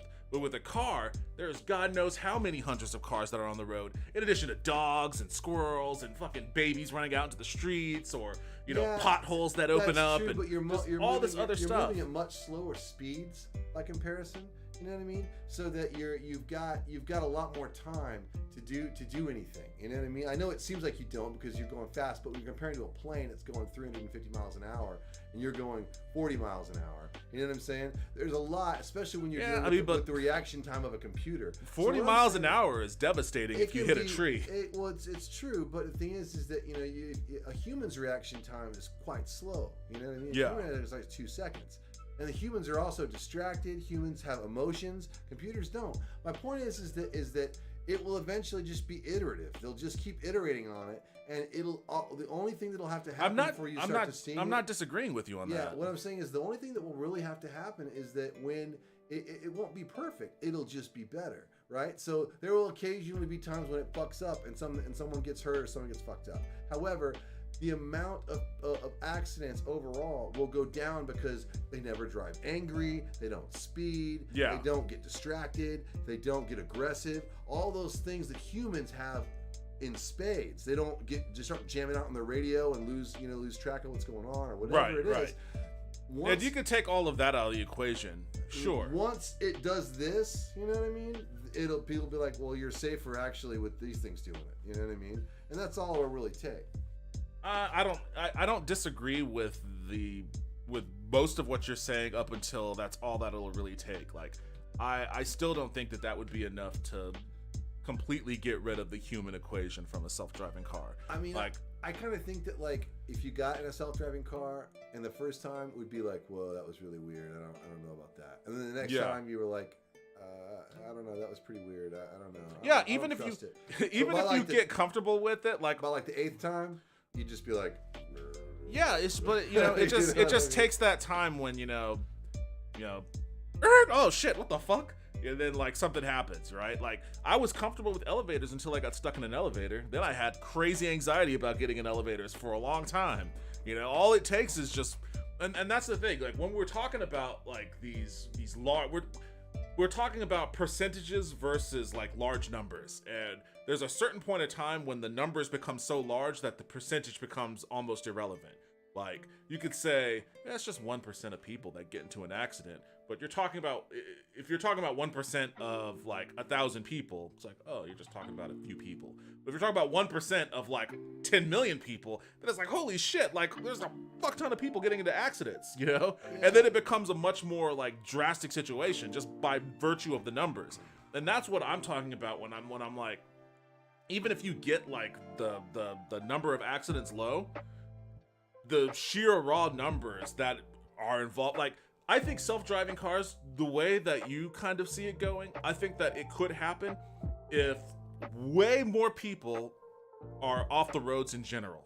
Like, not in self-driving cars, but just off the roads in general. Like, if we have crazy train systems and more people start biking and sort of shit like that, like, if there's a situation where like we reduce the number of cars on the road by like an incredible factor, then I could see, okay, there's just not as many drivers on the road anymore. But right now, especially in like a state like Texas, where everybody needs a car and there is really no train system to speak of or anything like that, the numbers are just too big to mess around with like a 1% crash rate for all the drivers that we have here.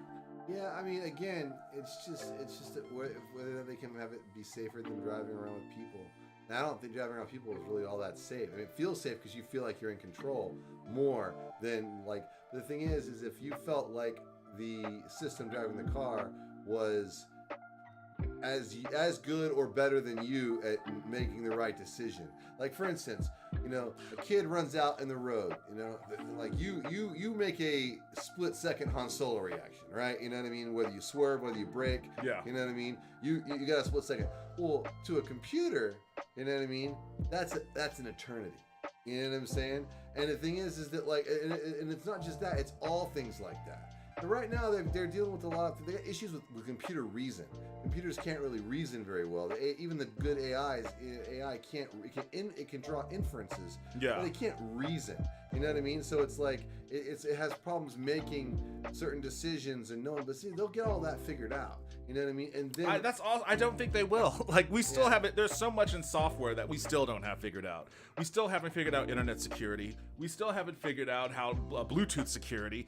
There's so much basic stuff. Like banks get hacked every single day, constantly. yeah, but that's because that's for people. People get banks hacked. But no, but They that's get what I'm saying. phished But and, that's what I'm. like, But like, it's still a vulnerability in the software that's incumbent upon the software developers to figure out, and they just don't. Like, because it's not like Yeah, but a lot of it's that, it's they're not- hard problems to figure out. They Like, are, but it's not like that. I don't think it's an issue where software developers can't figure it out. It's that they can't figure out a great way to do it where it's at scale for all the people that need to use it. You know what I mean? And that can afford to do it. Like they can make it really secure if they wanted to. The problem is it would be so secure that it would be a drag for anyone Yeah. trying to use it, and that's. So they have to do that classic Right, thing right, where they where mitigate risk and be like they well, gotta find the but sweet you see, spot. but that's you know? what, but that's I guess the my point of contention with it is knowing how a lot of these software companies function, and just seeing across various other industries like cybersecurity and stuff like that. It'd be awesome to talk to Tim about that in particular, because there are more and more smart vehicles that get hacked. So they're vulnerable in that regard too. But like, in order to get to that point where you feel comfortable with a self-driving car being able to make those kinds of determinations, with a very small margin for error on the car's part, until you get to that point, like, you're going to be spending a shit ton of time, money, and effort trying to iron out all those things. And it's possible, maybe it's possible, but I also don't think it's possible in our current capitalist structure, because capitalism demands immediate profits, and it demands a low ceiling, low overhead, and high profits as quickly as possible. Now, if we were talking about self-driving cars being developed by like the federal government or NASA or something, that's a little bit different. They aren't driven by a profit margin. So and that need to get to market and all of that sort of stuff facilitates so much of the shoddy engineering that you will see sometimes in a lot of software. Cyberpunk being an excellent example of that. It's not that they didn't know how to make Cyberpunk look awesome and work fine. I have Cyberpunk on my PC. I downloaded it almost 2 years after its launch, and I play it. And it looks beautiful, it looks amazing, it functions fine, it looks great. Could have been the product that they put on the shelf day one, but it wasn't, because the problems they were trying to solve were hard, and their intention was to get to market during that Christmas season, because they'd already spent so many years developing the game and they just needed to make money off of it now. So like, those are the kinds of things that I think will always inhibit anything software related, software development related, particularly in any kind of field that requires a massive amount of R&D money being spent. And I mean, I think what you're saying is not untrue. I just think that like we're on the cusp of like a series of kind of flashpoints, technological flashpoints. We are. That I think are gonna be real hard to foresee exactly where they're gonna end up. You know what I mean? I agree. I mean, I think that like the shit that they're starting to do with AI, it's moving so fast, and it's like all of a sudden. I mean, think about it. It was like this time last year. Not even this time. It was still like a couple months away. You were hearing about the very first AI art program. Ooh, there's this thing called Dolly 2. And it's Yeah. like you can draw, and it's like now we're already at Midjourney 4. The shit's fucking crazy. They're making videos now. Oh, yeah. like just Oh, yeah. on prompts. They got Chat GPT. It's writing fucking software. It's doing all kinds of crazy shit, and it's just like they're gonna release GPT-4. You know what I mean? And that's going to be wild. It's going to get to the point where like software, like computers, like AI is going to be able to help developers Oh yeah. do yeah. shit that they, normally it's like we wouldn't have ever thought of this. Like, well, this is mind blowing. One of the engineers I work with had a great quote when we were talking about Chat GPT and stuff like that. And he said, in his heavy Russian accent that I'm not going to try to emulate, he said, "You shouldn't be afraid. People shouldn't be afraid of losing their job to AI. People should be afraid of losing their job to the person that uses AI to do their job." Yeah. And it's like, yeah, of course. There shouldn't be a fear that it's going to be like Terminator 2 and all of a sudden everything is driven by AI and we're all living in the sewers. Like, it's going to be used as a tool. It'll be, and yeah, that will necessitate, a lot of people, a lot of people losing their jobs. Yeah, there's just know? no way around that shit. That's just gonna happen, and I don't know what that ends up turning into because I don't either. because I don't think that like there were always like even somebody. It's hard for me to think of like an industry, and maybe you can come up with one. It's hard for me to think of an industry where technology kind of renders a tradesman obsolete, and those tradesmen disappear. Like, you just don't hear about them anymore. Guys that make wagon wheels. Wagon wheels, what do you That mean? was a very specific trade. You made coaches and wagon wheels. And then Oh, yeah. when cars came out, wagon wheels were done. It was like, Yeah, I mean, that was a very specific. That's a skill very that you'd specific- learn, yeah. And then those were gone. but I mean, I don't know if there's like a study on this. I don't know how there would have been. I would be curious to wonder how many people who made wagon wheels, just like continue to make some variation of them in some other capacity. Because I mean, wagons still exist today. Yeah, but I mean, I know they're not like, it's not like a mass industry the way Yeah, that it a was lot like of in the people made turn. wagon A lot of wheels people made back wagon then. wheels. I don't know how many people ended up just making wheels. They went to make like they're like, hey, I spent all this time making wagon wheels. I'll just make wheels for the Model T. I think that- I don't that know what that probably- correlation is. I think it was probably pretty low. I think those people found something else to do. They may have found, and I'm sure that was. Or they, I mean. But like education also and the access to like information at that time wasn't what it is now. So like that's also like a different thing. Like back then, if you made wagon wheels and the Model T came out, you were fucked in your wagon wheel trade. Yeah. But now, like if you're making wagon wheels and the Model T came out, like there's so many different avenues Learn with the which code. you could, kind of, like you I would mean, be the thing like, about well, I that did is, make though, is wheels. that, like, I mean, if they okay, so Chat GPT right now, it's got a ways to go as far as being able to tell, like, hey, I need a program in Angular that does X, Y, and Z and looks like this, and it's like, here you go, and then you look at it and you're like 89% of the way there. Yeah. And you're like, okay, yo, Steve, finish this out. This is ready for deployment in a day. And if you have bugs, you're like, ChatGPT, why is this having bugs? You give it to him, it's like, it's because of this. There, I fixed it. You're like, oh, that is right. Okay, this is great.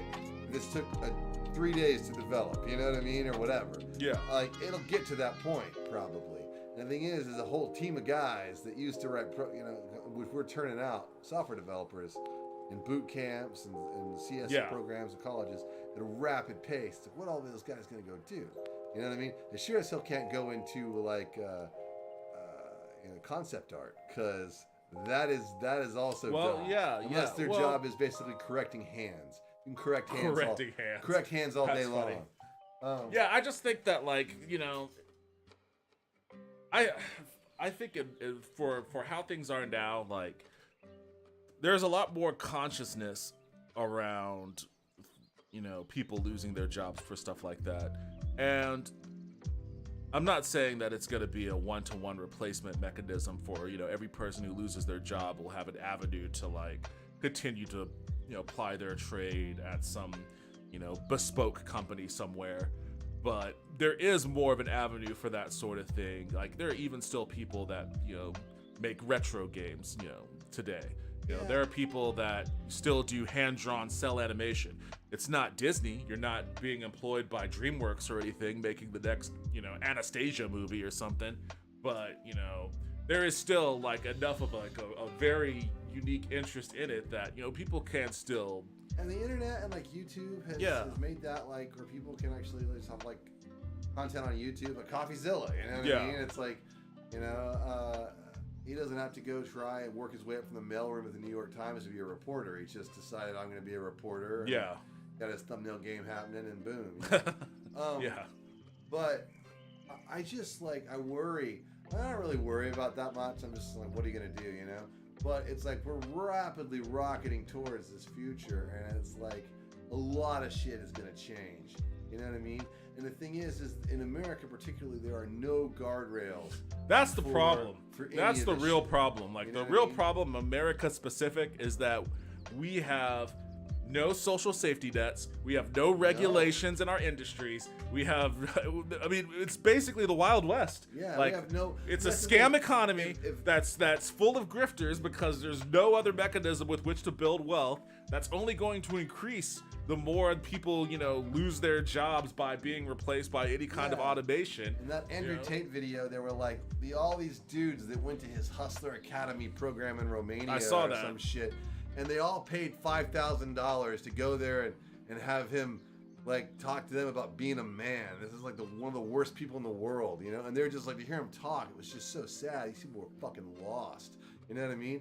And it's just like, you know, that's the thing. It's like, what is in a world where a lot of manual labor, where you know what I mean, is done by fucking Chat GP9 Boston Dynamics powered robots that are, you know what I mean, smarter, nicer, cooler, way more competent, and way faster, and never have to take a bathroom break. You know what I mean? Never get tired of doing the same thing over and over again. They're doing all kinds of shit. They're driving trucks. They're loading trucks. They're, you know, and then they're programming computers. Well, and they're there's also a degree of which, you know, the sheer cost of that equipment will be outweighed by the cheapness of a dude with a shovel. You know, so you're not going to have those kind of robots existing in all corners of the country. There will be plenty of manual ditch diggers. You know, like my roommate's one of them. You know, in rural parts of the either rural parts of the country or cheapskate parts of the country. You know. Yeah, it's true. But again, there will be a tipping point where it's like, well, we're employing these 10 guys and they're working super cheap, but honestly, our productivity's here, and we have to pay them payroll insurance and a bunch of bullshit. You know what I mean? They're talking about starting a union. Have them, or we get 2 of these things. Now, granted, it's going to cost a little bit more in the upfront, but these things, their productivity would be actually higher than our 10 guys. They never ever take breaks. You know what I mean? And they can actually fix themselves because they're so advanced. You know what I mean? They can just diagnose each other. It's like, I think we can, you know, and when we lay it out, it's about the same. At a certain point. And the thing is that I would say, like, oh, we're years and years away from that shit. I mean, yeah, you know, people were talking about that, like, when, you know, the robots that were assembling cars, you know, were coming out into assembly lines. And, you know, the robots that were assembling cars on assembly lines never really got past the assembly lines in a car factory. Like, you know, you still have people that, you know, work at those lines too. Well, automation is in like chip plants. Well, yeah. I'm just saying, but like, it's not like, but they aren't digging ditches. Yeah. Like they aren't fixing plumbing. You're right. You know? You're not, Like, so there will always be like some level of limit on where what a robot can actually do. You know.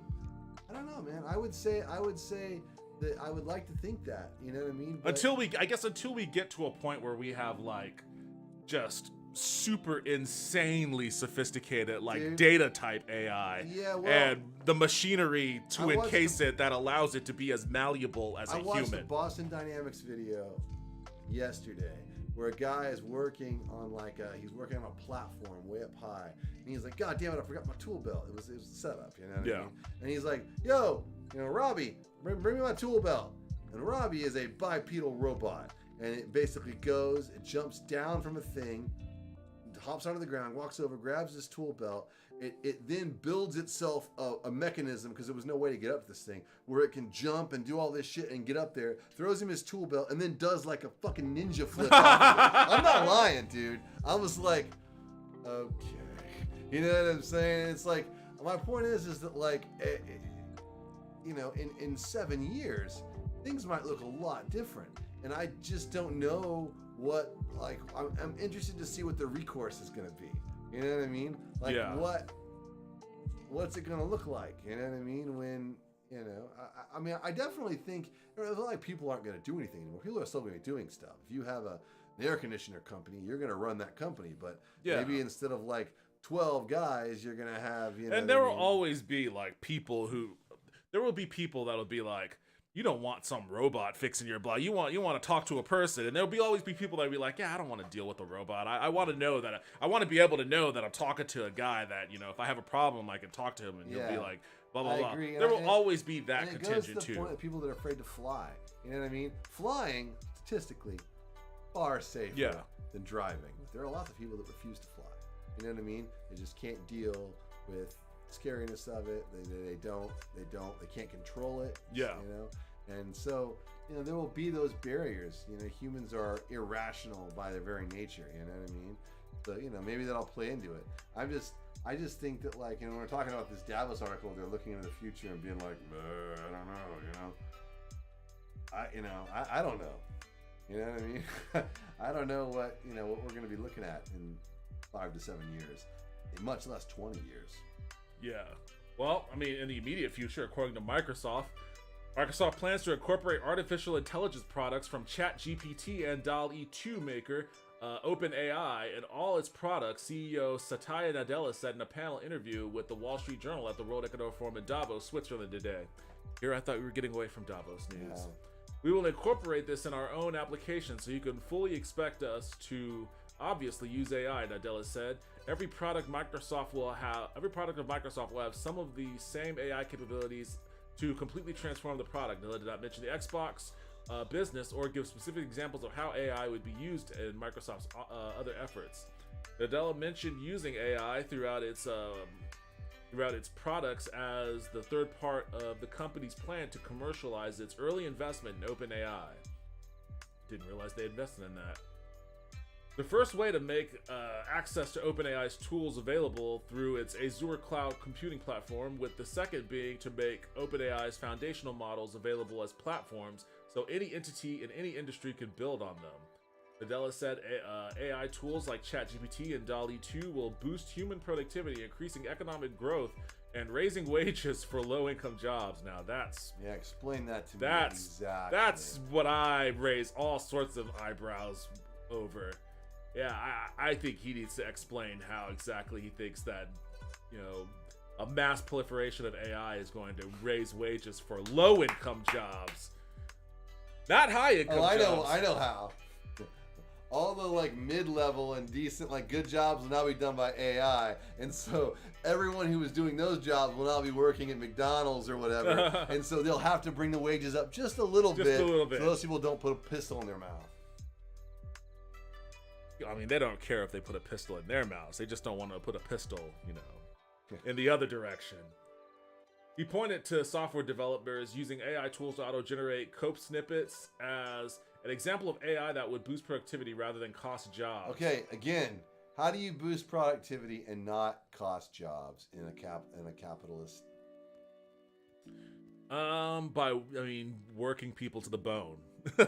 Well, my point is that like any major boost of productivity would theoretically eventually cost jobs.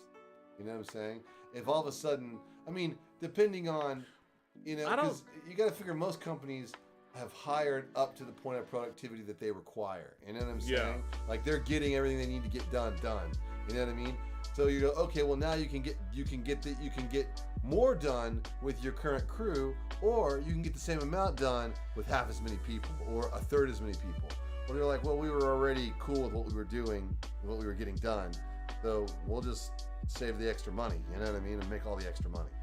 You know I guess, what I mean? well, it depends on, it's it's a the chicken and egg philosophy thing. of the company. Yeah, it kind of depends on how you look at it. I'm just saying because the idea, like, if you're thinking about it from like a steady state kind of approach, where it's like we've leveled out here, we have no intention of growth, so we're just gonna swap out our labor for robots, and we'll be able to maintain that state. But most companies are vision oriented towards the incline, which is if we're here and we could put robots in, and those robots could replace the labor that we currently have. Instead of swapping that out, we're gonna keep that labor there so that we can then use them to do other things, and then really take that growth, upwards. That's one of the. I mean, and sometimes it works, but that's also part of the overvaluation problem in tech. Is what do they call it? It's a term for it. It's called. I just heard it. It's called. God damn it. Hyper. Anyway, I don't know. Yeah, there's a specific term that they call that, and I can't remember where I just saw it. It was talking about how they grow something really, really fast. Spotify was doing it. And it was called Hyper something? No, it's I might be able to see it on my phone because it's like they talk about. There's a YouTube channel.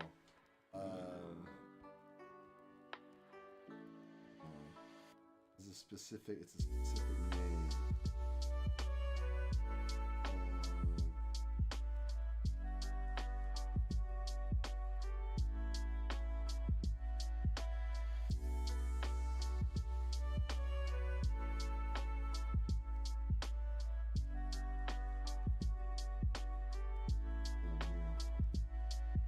All right, well, while you're looking that up, I'm going to move on to the next. Get myself a drink of water.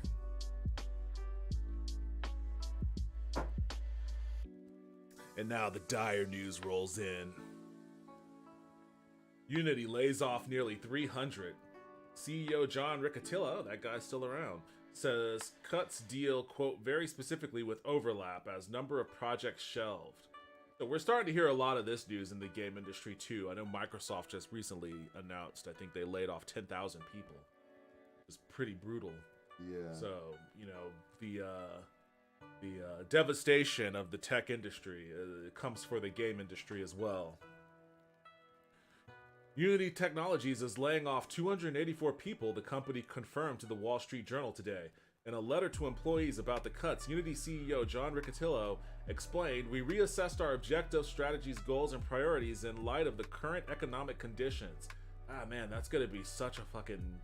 While we remain focused on the same vision, we decided that we need to be more selective in our investments to come out stronger as a company. See, that's what I'm talking about. That's what I'm saying, though. That's what I like, was just talking about. It's like self-fulfilling most people, prophecy. They get lean. That's the idea. It's like we got to get lean. We need to get the guys who are really great. We focus on those guys, and then get all the guys who are just kind of like taking up space. Get those guys out the door, and then restaff when time comes with better guys. There used to be a time when it was like, for a company, it would be like, oh, we're hitting some hard economic times, so I want everybody to know that we will weather the storm. Yeah. We're gonna have to tighten our belts a little bit. That might mean that we'll have to. We may have to negotiate some pay rates with some of you guys. We'll talk about that in a future date. But we're gonna have to cut out the snacks of the snack room. We're gonna movie Snacks nights. in the snack room always. They're always first to go. Movie nights on Fridays. That's an expense we're gonna have. But we will weather the storm. We'll come out stronger together on the other end. Fuck all that. It's just like, oh shit, there's a cloud on the horizon. Yeah, We're fucking dropping all you asses immediately. Immediately. There is no we're in this shit together. We're in this shit together when it's like, I need you to work 80 hours a week. Well, it's like what Elon says. We're family. Everyone who wants to be hardcore. Yeah, exactly. Will stay and be hardcore. Everyone who doesn't, thank you for your service. Get the fuck out the company. Yeah. And I'm sure... And that's the thing. It's like some code edgelords that were like, yes, man. Yes. Yeah, hell yeah. This is what I signed up Exactly. for. Finally, I've been called. I've got, this is what I always dreamed about. I wanted to get back to startup mentality. Let's fucking take this thing all the way, bro.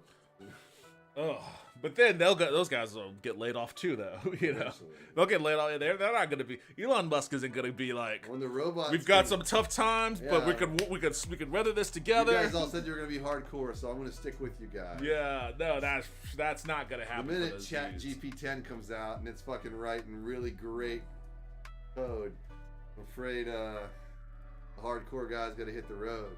Yeah. He's like, I'm sorry, man. These the AI guys, they don't ever sleep. He provided a little information. That would be so funny if there was like a federal regulation that was like all AI has to have a nap time Well, that's the between. thing. Like that was the point I was trying to make. I was talking to someone else about this. I think it was when I was like, listen, I was like, what if the government just has to come out and make up fucking arbitrary rules? I mean, they will. to keep it competitive with people. They You know will. what I mean? It's like, okay, They will, and they should. your game can only have 30% of AI art in it. You know what I mean? Yes. Other than that, you're gonna have art, real artists draw it. And if you're using AI art, you have to source where that art references come from, because that's a huge problem. Yeah, Like a lot of real that shit problem. is just stealing art and Yeah. then just not crediting and not. Well, so like, stealing style. That's the thing. It's like they've figured out a way. The AI very cleverly figured out a way to basically. We didn't really copy your drawing. We didn't Yeah. copy your drawing. We took your style. Yeah. And we copied it perfectly. exactly To make anything else. based It's off like, of yeah, a but I bunch worked of on that reference style photos. for years. It's like, yeah, well, we looked at all Yeah. those things. But that we worked on it we for distilled it. months. We just You distilled know? it down. Did you see my Christmas card? Yeah, actually, I made I that. got it late. Yeah, But I did we see sent it. it out. Yeah. I made that with Stable Diffusion. I trained those models on my face and Aaron's face and Juniper's face. Oh, yeah. And like a ton of Norman Rockwell. I think I Like, have it. Hold on, let me see if you I know still what I have it on my mantle.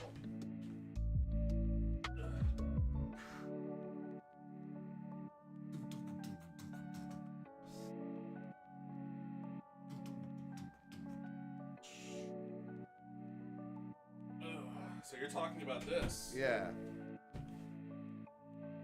So you I photoshopped the individual images. it's not gonna ever Yeah, I get can't blurry. really. Non-blur. Well, you can see, I guess, Aaron there, that little square.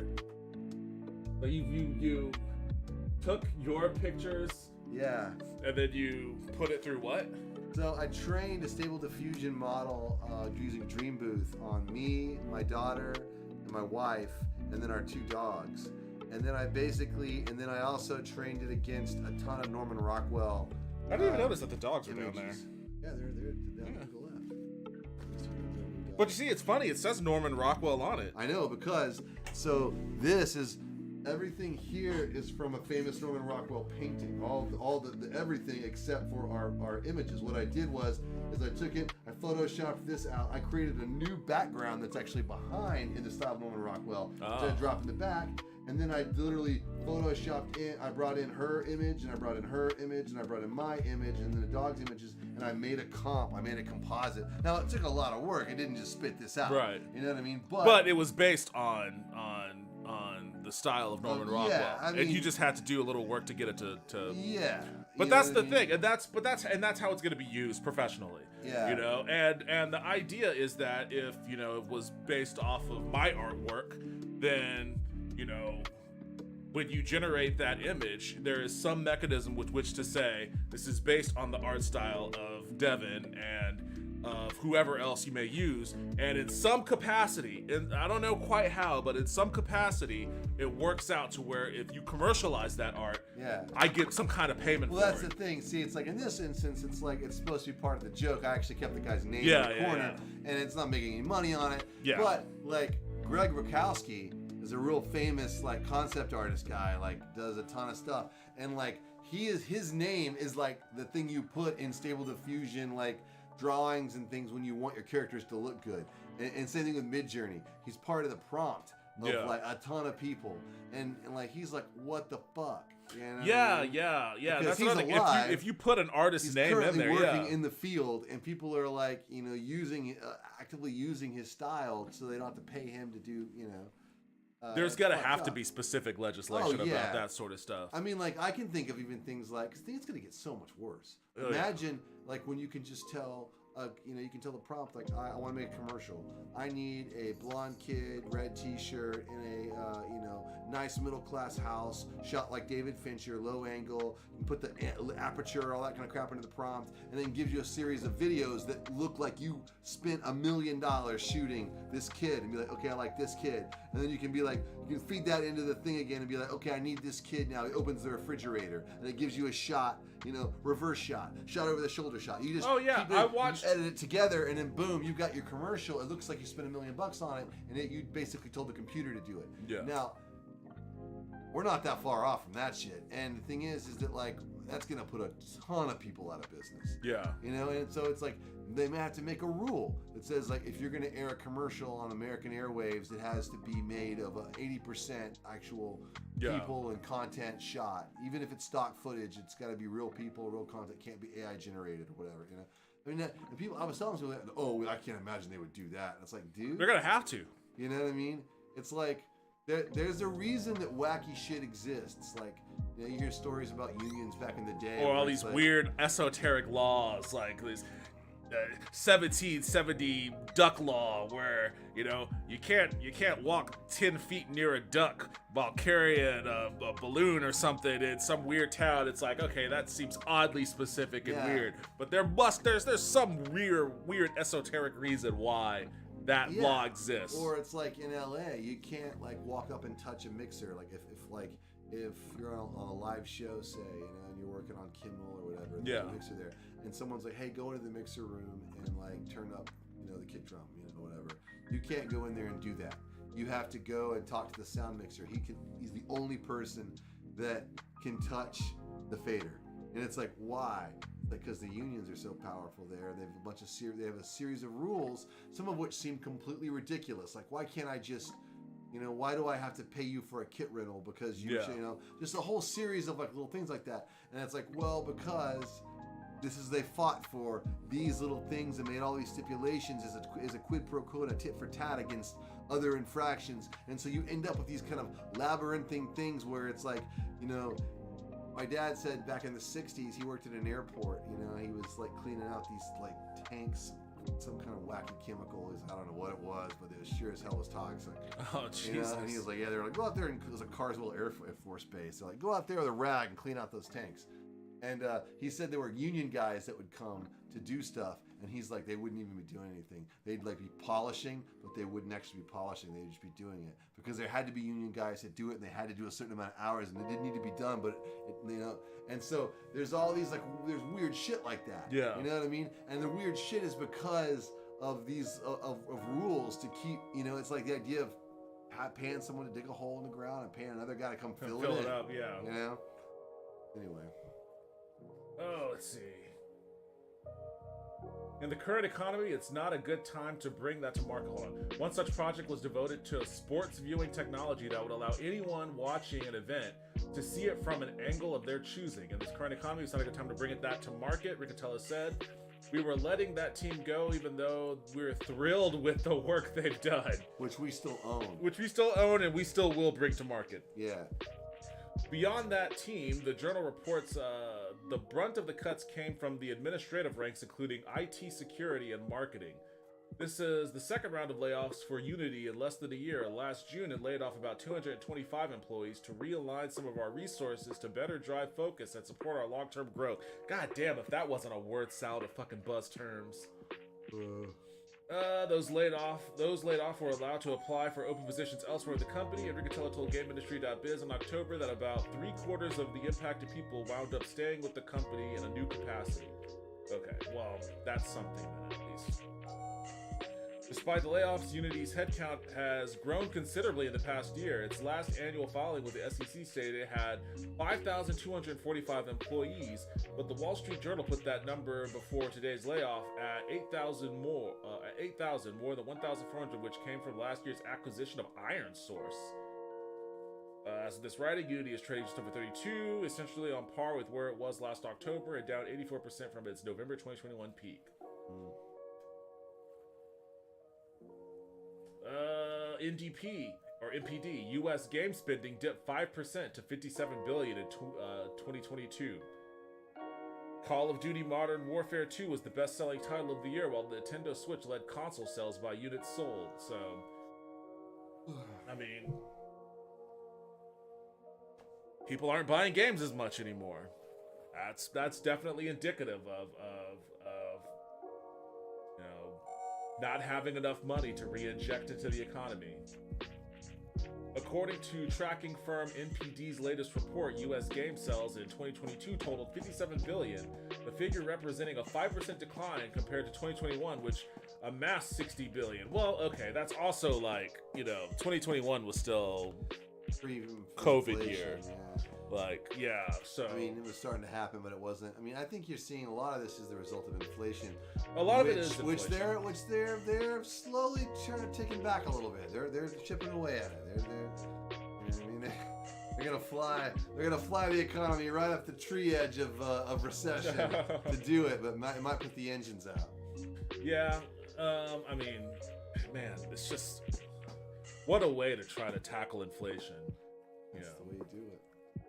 I mean, they could have also. Oh no.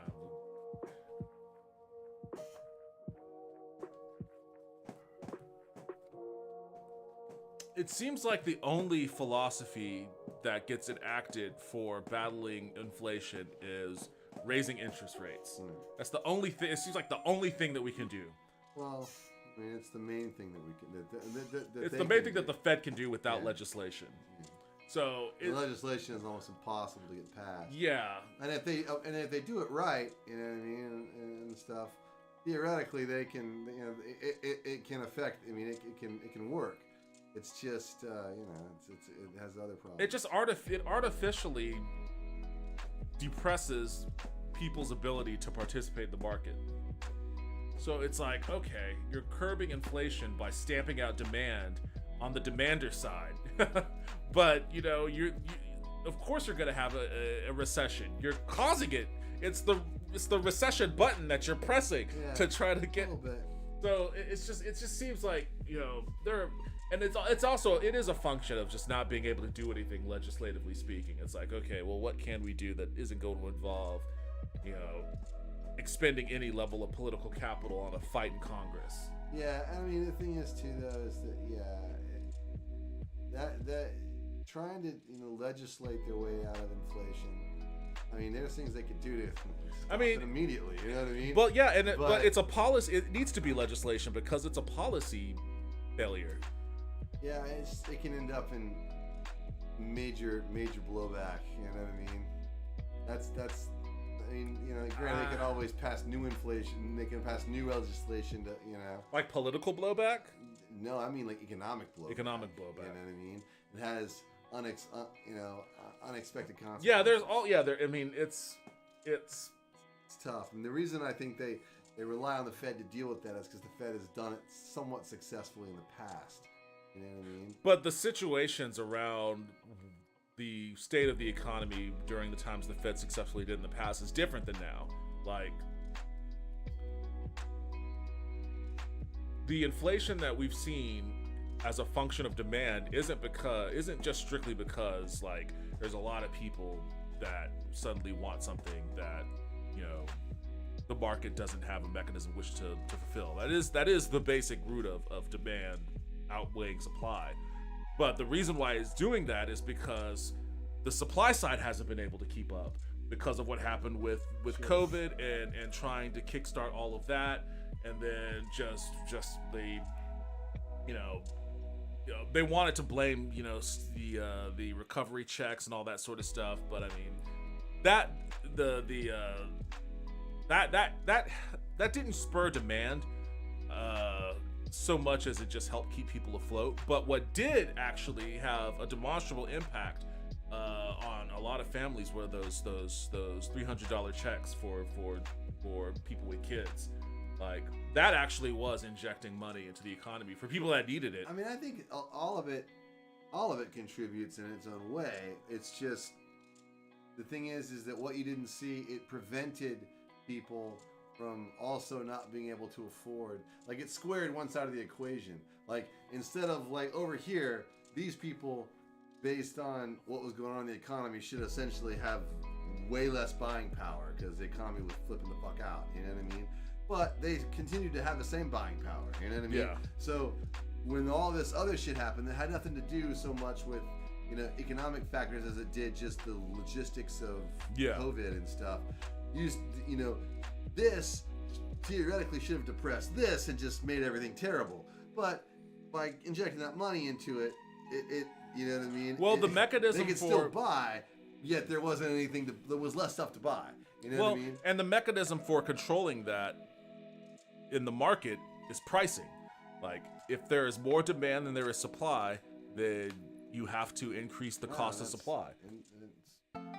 Yeah, it is inflation. That's what it is. That works. That is exactly what that is. So I mean, and so what they're trying to do, I guess, is fuck up the economy a little bit, just a little bit, in a controlled way. You gotta beat those fucking jackasses it's like back into the mud. When you burn some land, you know what I mean? Controlled burn. Yeah, it's a controlled burn. You know what I mean? It's like, yeah, you don't want to have a forest fire. Forest fires are bad, but we're gonna have a little bit of a forest fire to avoid a much worse forest fire. You know what I mean? I just, you don't really hear about like the supply chain as much as you did, when we were in the middle of COVID. And I'm really curious about what the supply chain recovery looks like right now. I think it's probably getting better. I think it's probably way closer to fine than it was. I did a video a while ago where I was reading a report about how the majority of inflationary costs is just price gouging. I think a lot of it was. A lot of it was. A lot of it was just, companies that realized that they can blame raising their prices on inflation, and they'd be able to get away with it. What they should have done, if they're, we talk about legislation, that's where they could have picked it up. Yes. You know what I mean? Because part of me is like, they should just go in there and be like, fucking eggs are this, fuck off. Eggs are this. You know what I mean? That's the new law. Dot. But that. You can get into trouble. You can get into trouble real quick like that. You can definitely get into trouble with that. But although we subsidize farmers, the shit out of farmers anyway. So we do. But what they could have done is they could have been like, okay, here's the deal. You know what I mean? If the price is, we're gonna create an agency, and give it a limited lifespan so that it doesn't become one of these things that's just there forever. You know what I mean? But they could, or let it come up for renewal. It's the government. You create an organization, it's always going to be there forever. Exactly. Let it come up for renewal or something. But you could be like, hey, here's the deal. When someone reports price gouging, we're going to look into it. And that's the Consumer Financial Protection. Yeah, but give them something specifically with regards to price gouging and give them some teeth. You know what I mean? The thing is teeth. I think they do have some oversight over price gouging, but I don't think they have teeth anymore. No, that thing didn't have teeth from the get-go. Elizabeth Warren originally wanted it to have teeth, and they were like, yeah, okay. Yeah. Tell you what.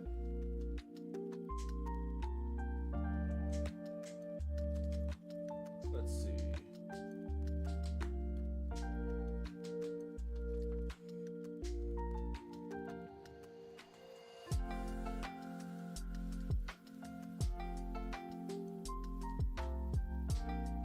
I don't know. I don't know if they would actually have any jurisdiction over price gouging. It looks like it says the Consumer Financial Protection Bureau's jurisdiction includes banks, credit unions, securities firms, payday lenders, mortgage servicing operations, foreclosures, relief services, debt collectors, and other financial companies operating in the U.S. So I guess they wouldn't really have jurisdiction over price gouging. But you're right. There should be some agency that oversaw that. And just if they caught you doing it, they fuck your shit up. Especially with those PPE loans and shit. Those are two unrelated things. But you could be like, if you are price gouging, you will not get any PPE loans, or you will have to pay them back immediately. And everybody who got a PPE, everyone who got a PPE loan and had it forgiven, if fucking audit them, and if it's determined that they price gouged, make them pay those PPE loans back with interest. With interest. Well, there's some things they could have done, but whatever. What are we gonna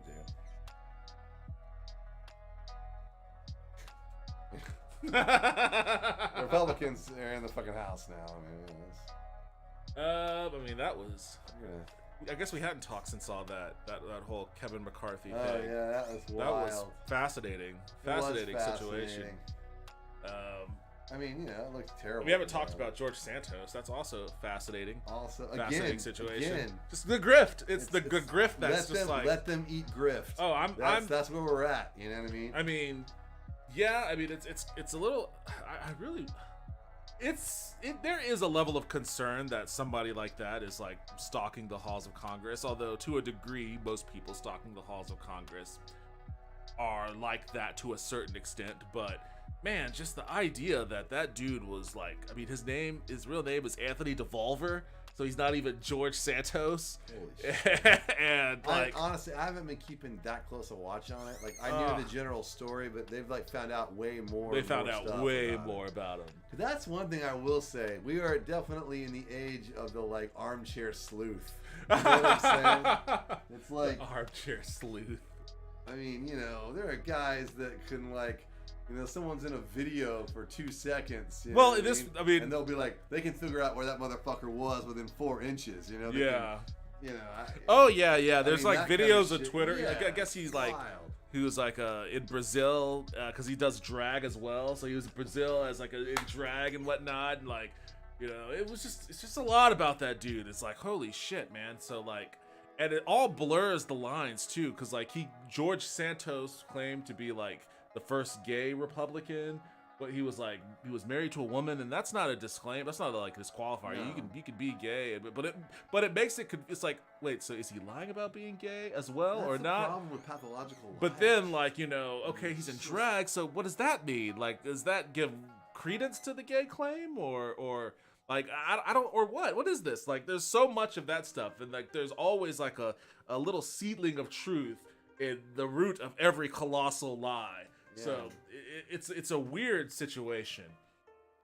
Yeah, you know, it's weird because at this point, I mean, I'm just like so like stoked that the Republicans have such a thin majority. It's just kind of like they're gonna do some annoying shit. They're gonna do their stuff, but it's gonna be tough.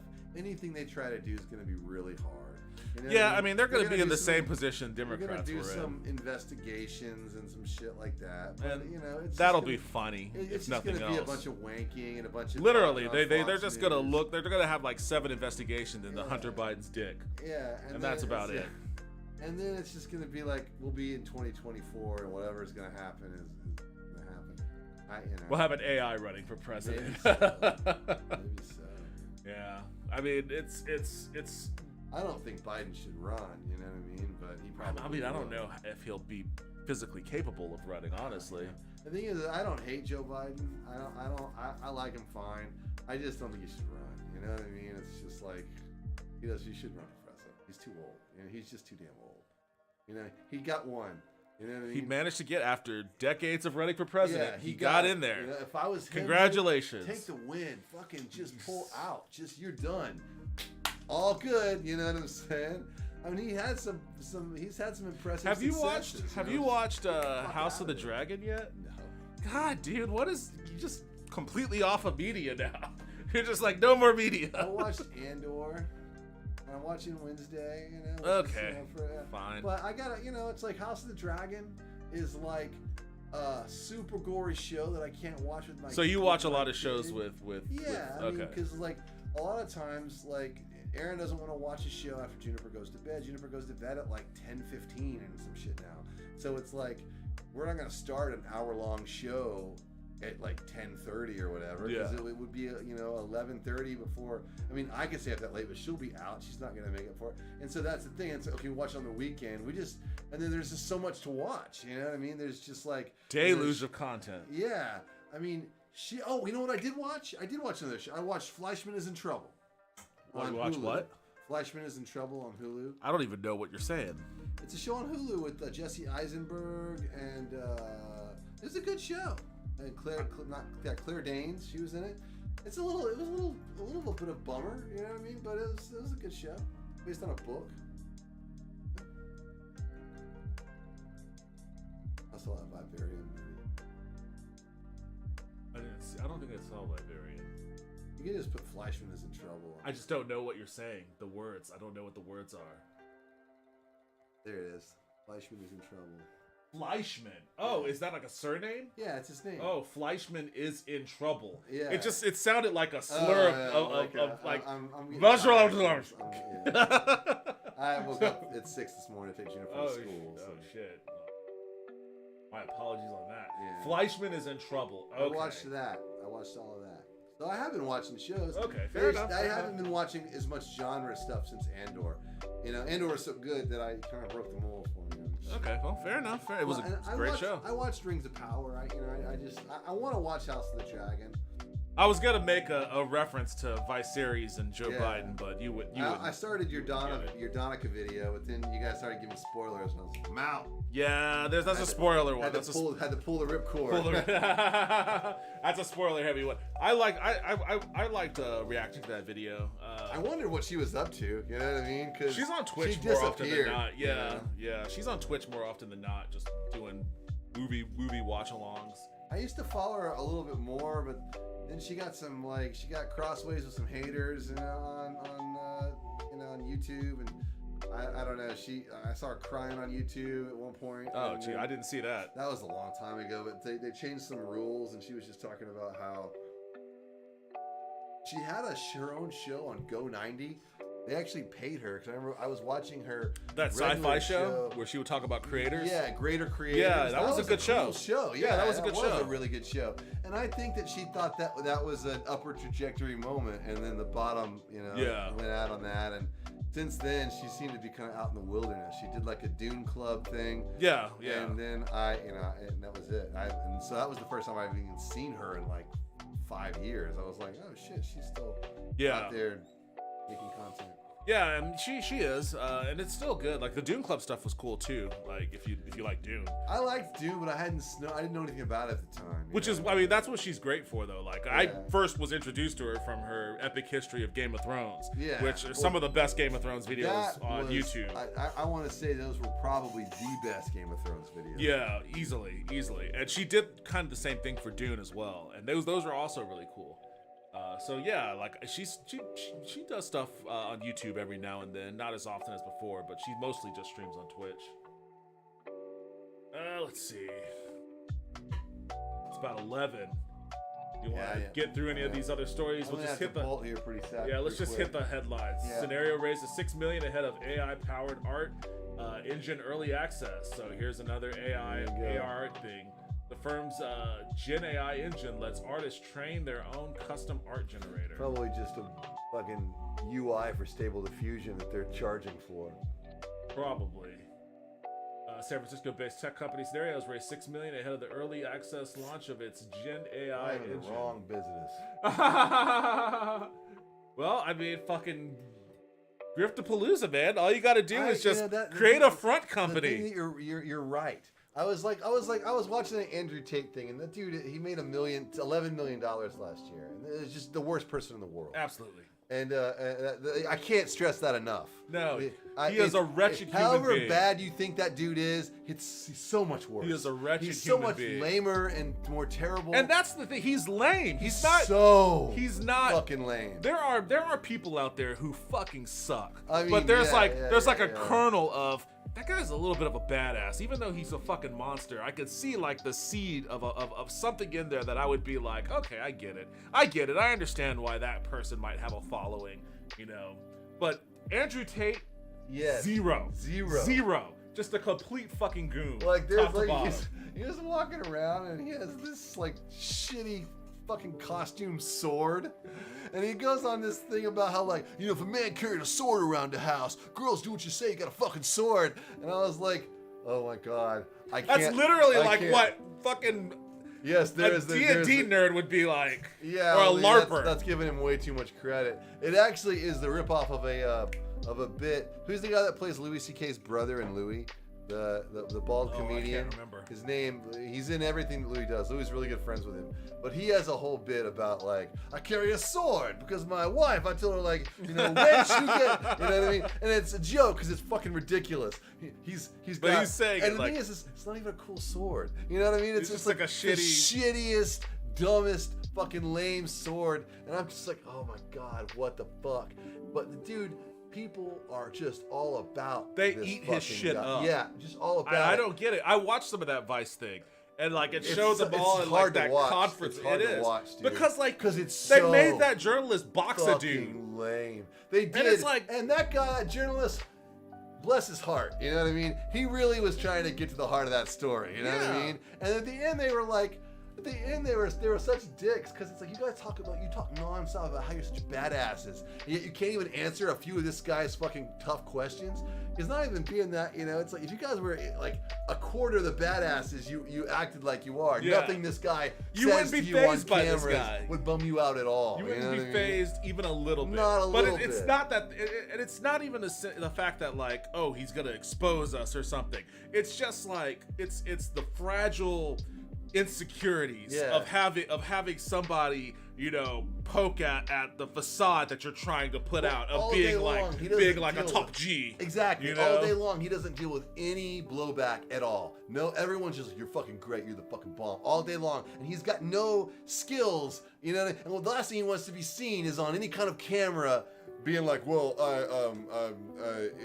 Yeah. people are, cause that's the only thing he's actually afraid of. Stammering You know or what I being mean? looking like not- he doesn't have an isn't a answer, boss. like You know he what I isn't the mean? one in control. Yeah. Like I'm not in control of this situation. This guy is in control of this situation. You know, so like he has to exert himself. Yeah, you because know? it's like let's so go it's a- fight. Let's there go was to a the guy in gym. the video whose name was Alpha Wolf. He was a Alpha grown Wolf. fucking man. Alpha He was in his late 40s, early 50s, and he's all rich, dressed, you know. And he's like, "I'm Alpha Wolf," and he's Alpha like, "You Wolf. called me Alpha Wolf," and the guy's like, "Okay," you know what I mean? And I'm like, dude.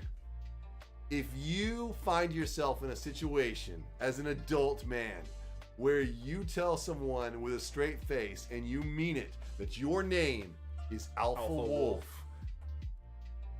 You're gone, dude. your brain broke. you are I'm gone. sorry. Yeah, you're done. You're done. It's over. you are done. Uh, Your brain is shattered. It's that's Your maximum psyche cringe. is and he's got like gone. he's got like another guy that works with him who has like a beard and he's like his The wizard. hypnotist. His The- wizard. Yes. And he's like, Yes. gentlemen, this is Andrew Tate's war room. And then it's like the music's like, and it's like the camera. There's like a shitty reality show, you know. And I was just like, holy shit, this is the fucking most ridiculous thing I've ever seen.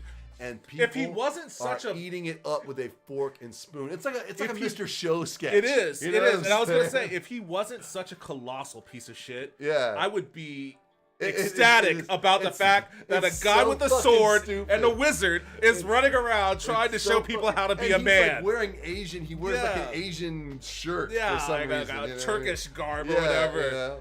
And it's like, oh my god, this is I don't know what I'm looking at here. This is insane. And then that's just the lunacy of Oh, wait, that. someone's talking to us now again. That's the lunacy of that guy's persona juxtaposed against the fact that he's a fucking human trafficker, which is like, Yeah, dude, it's so I just like I watched that and I was just like, man, we're ready for the fucking meteor, dude. You know what I mean? It's like he should change his name to the Alpha Wolf, Adventure Extraordinaire. That whole thing needs to be his name.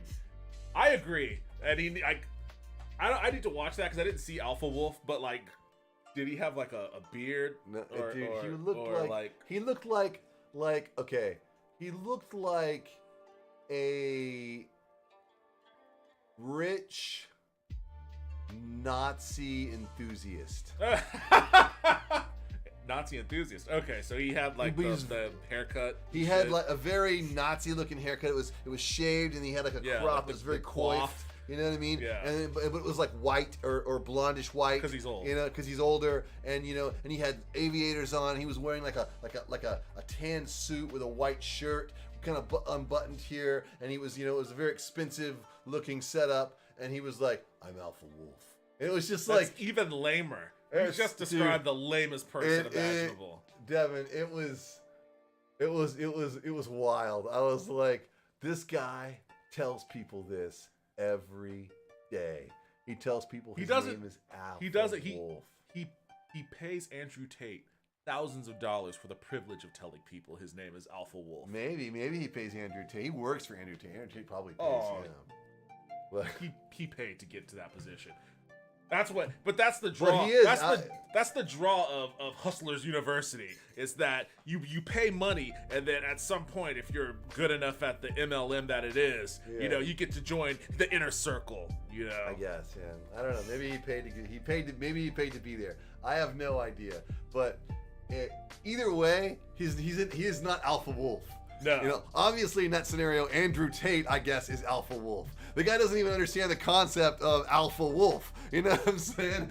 You can't work for Andrew Tate, you know what I mean, and be called Alpha Wolf. It's like, you know, yes, it's like you're at least if you are Beta not Wolf. if you are You know what not I mean? the leader of the pack, yeah, you are not that's the alpha. that's not how it works. It's not you how, know? yeah. So no, just on the, you know, just I was lost for words how stupid it is. Well, it was crazier still is that there were girls around these guys. There were girls Yeah. who weren't robots or those fucking flesh doll dummies But, I mean, around them. I don't know if those weren't also like trafficked. They women. could be trafficked. I So mean, I don't know about that. That's a part of the situation that makes it. Again, this would be hilarious if there wasn't such a fucking grim component to it. Yeah, I agree. It would be. I mean, it is still hilarious. It is still hilarious, but you have to recognize that there is a grim component it's to cut it. with fentanyl. You know what I'm saying? Yes. Yeah. That's a great way to put it. I'll watch all of that Vice doc at some point. I saw a bit of it, but man, that dude is a fucking. I can't. Chief Griff. Anyways, you need to start your own AI company. Yeah. Just skin one of Grift, any Grift one of AI, these. dude. That's the Grift website. AI. Grift AI. I like it. I love that. You should patent that. Grift AI. What I'll do is I'll skin Chat GPT, and all it'll be is like, you want to start a business, you just go, give me a business idea. Give me a business. And it tells you, and then it uses Stable Diffusion to generate all your art for your logos and shit. You know, it's like, it builds you a website for your You're just grift. like, create me a multi-level marketing scheme, and it Yeah. just creates this whole thing. Yeah. Like, I need a crypto to sell. Exactly, It just generates creates all your copy, crypto. all your fucking website, all your images, it just the whole thing. I need something to protect me from legal prosecution. Yeah, here's a contract that Yeah. you can sign. It's like, awesome, thank you, Yeah. Grift AI. No doubt. It's like Grift AI, dude. It's where you go just to, you know, you want to you want to get into a grift but you don't have any ideas. yeah, exactly, Yeah. exactly. It's like, I gotta bury a body. What's the best way for me to do this? Dude, Grift AI is a hilarious idea as an art As a- installation. I You what mean? know. I think it should be done as an art installation that also has like some kind of sketch comedy component to Exactly. The tagline is "Let them eat grift." it. We mentioned this earlier. Microsoft laying off 10,000. That's a lot of people. It's a ton of fucking people. 10,000. GDC survey: 53% of devs support unionization efforts. I made a video that's going live on the channel, I think on Monday, about how you're seeing a ton of unionization in the game industry right now. So, like, I never thought I'd live to see the day, but here I am, living to see the day. So, that is an awesome development. I don't know how that's going to reshape the game industry moving forward. 2023 State of the Industry Survey reports that 91% of devs say that toxicity towards studios and players is a problem. That's interesting. Toxicity towards studios. So apparently all of the negative press that game companies have been getting, you know, with schmucks like us making videos about Bobby Kotick and whatnot, it's pushing a public narrative that's detrimental to these studios, and maybe that public And players. and players for certain. I remember when I was at BioWare, I would say all the time, like walking around the BioWare offices, I would say all the time, I fucking hate gamers. I just don't like gamers. They're the worst. Blah blah blah blah blah. And obviously, I was being super hyperbolic. Yeah. But it was that just was Gamergate during that Gamergate. this was pre-Gamergate. Oh, it was. Yeah, but I mean, you know, it was just predicated on this was during the heyday of the MMO, back when every game studio wanted to make MMOs, and you know, a prominent feature of MMOs is the community, largely living on message boards. And so, if you wanted to see what was going on in the MMO community, you would go on a message board. And message boards were famous for housing some of the worst human beings imaginable. Yeah. So, a lot of my opinion was based on that. But then it also kind of evolved based on, this other psycho shit, including Gamergate. Gamers haven't had a whole lot of positive pub in recent years, so I could definitely understand where this sentiment would come from. And if that sentiment is helping drive all of these positive unionization efforts, then great. At least something positive is coming from all of this. When in years past, I would have just said, nothing's gonna change. Have you or any of your colleagues discussed unionization at your studio or company? 22% said yes, 60% said no. So that's still a work in progress on that front. Do you think player toxicity and harassment directed at developer studio is an issue in the video game industry? Overwhelming. 42% say yes, it's a very serious issue. 36% say it's a serious issue. 13% say it's a minor issue. 4% say it's not an issue. Now that's a funny breakdown here, because you basically have 4 different ways to say yes. 4 categories of and yes. 1 to say no. Yeah. So you might be leaning on the scale on that one a little bit. I'm not sure. That's a pretty biased fucking. But I don't know. Maybe there were multiple no options that just registered at 0%, so they didn't represent it here. I do agree in general, and it's not just against game companies. It's the same thing for studios and stuff. I think that all the knowledge and all the the YouTube and all that shit and the clicks and all that stuff, it's just way too many people that are furious about the companies that are trying to make stuff for them to play, consume, and buy. Yeah. You know what I mean? Whether it's dudes mad about Blood Origin, there are a fucking gazillion videos about how much people hate that dude, show. are you kidding me? Are you like fucking boom? This is something that I think I'm gonna do at some point. Velma, everyone's mad about Velma too. Yeah. And I may do a reaction video, not of Velma, because I really don't give a shit about Velma, but of the crazy amount of just outbursts that exploded from Velma. Just the amount of hate, even from this old dude, just ranting about Velma, out of nowhere, all of a sudden, the internet just in the most unified manner that I've seen in the ages, decided that this is the worst thing to happen. Well, it's funny because I would say I always felt that it was everything that comes out has that degree of just people losing their shit over it, but I don't think that's true. It isn't. I don't think it is. Andor had kind of the opposite. You know what I mean? I guess people didn't know as much about it, and I all the videos in my feed that I saw about it were it's great. It's really great. People just people that bad people that usually bag on Star Wars. You know what I mean? Are for being too woke or whatever it is. We're this show's really good. You know what I mean? Yeah. The show was. I mean, aside from the usual suspects. Yeah. I mean, I didn't look and see what Geeks and Gamers thought about it. Yeah. But just your people that could go either way. But even some of the people that are this is obviously they're trying to run some agenda or whatever. There was, they any of those themes in Andor didn't bum them out. You know what I mean? The show, they're the general vibe was positive, and I was that. So the quality of the show can make a difference. It can make a difference. Aren't completely. I mean, some of them are, but by and whole, they're not completely lost. You know what I mean? Yeah. They're just why is the main character a girl? You know what I mean? Well, that's why the thing. Are black guys elves? So you know what I mean? there's a contingent of people that will always do that sort of thing, Sure. just as a part of their particular grift. Yeah. They built an audience that's all about raging about SJWs or cancel culture or wokeism or whatever else. So it doesn't really matter, what it is. If some new media comes out, then they're just gonna, do that sort of stuff. And maybe it'll pop off, maybe it won't.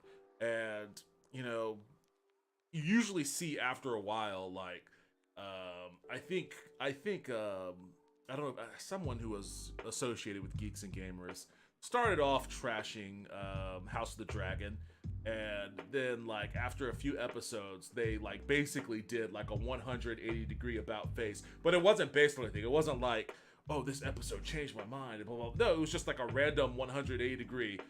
I like House of the Dragon. It's really good, blah, blah, blah. Like, for no reason whatsoever. So it's like obvious that it's like, okay, we get what's going on here. Like, there's always going to be that. There are instances like Andor you mentioned where, you know, people who you would expect to bag on it like it, and you don't really see that. Yeah.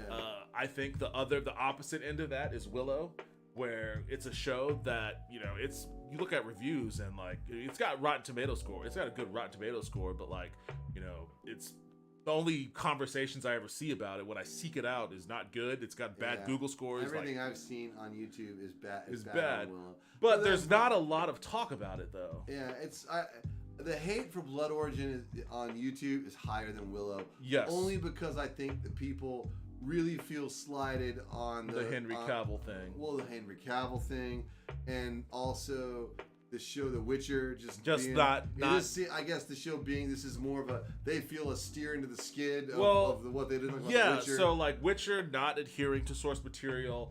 The article that came out where one of the producers and writers, Bo DeMeo, was like, there are people in the writers' room that just don't like The Witcher. You know, he came out and said that, and you know that seems to be borne out by, you know, both Henry Cavill's repeated, like, you know, low key hinting that, you know, he didn't think like or he wanted the show to adhere more closely to the source material, and like when they asked if he was on board for 7 seasons still, he was like, I'm on board for 7 seasons as long as we stay true to the source material.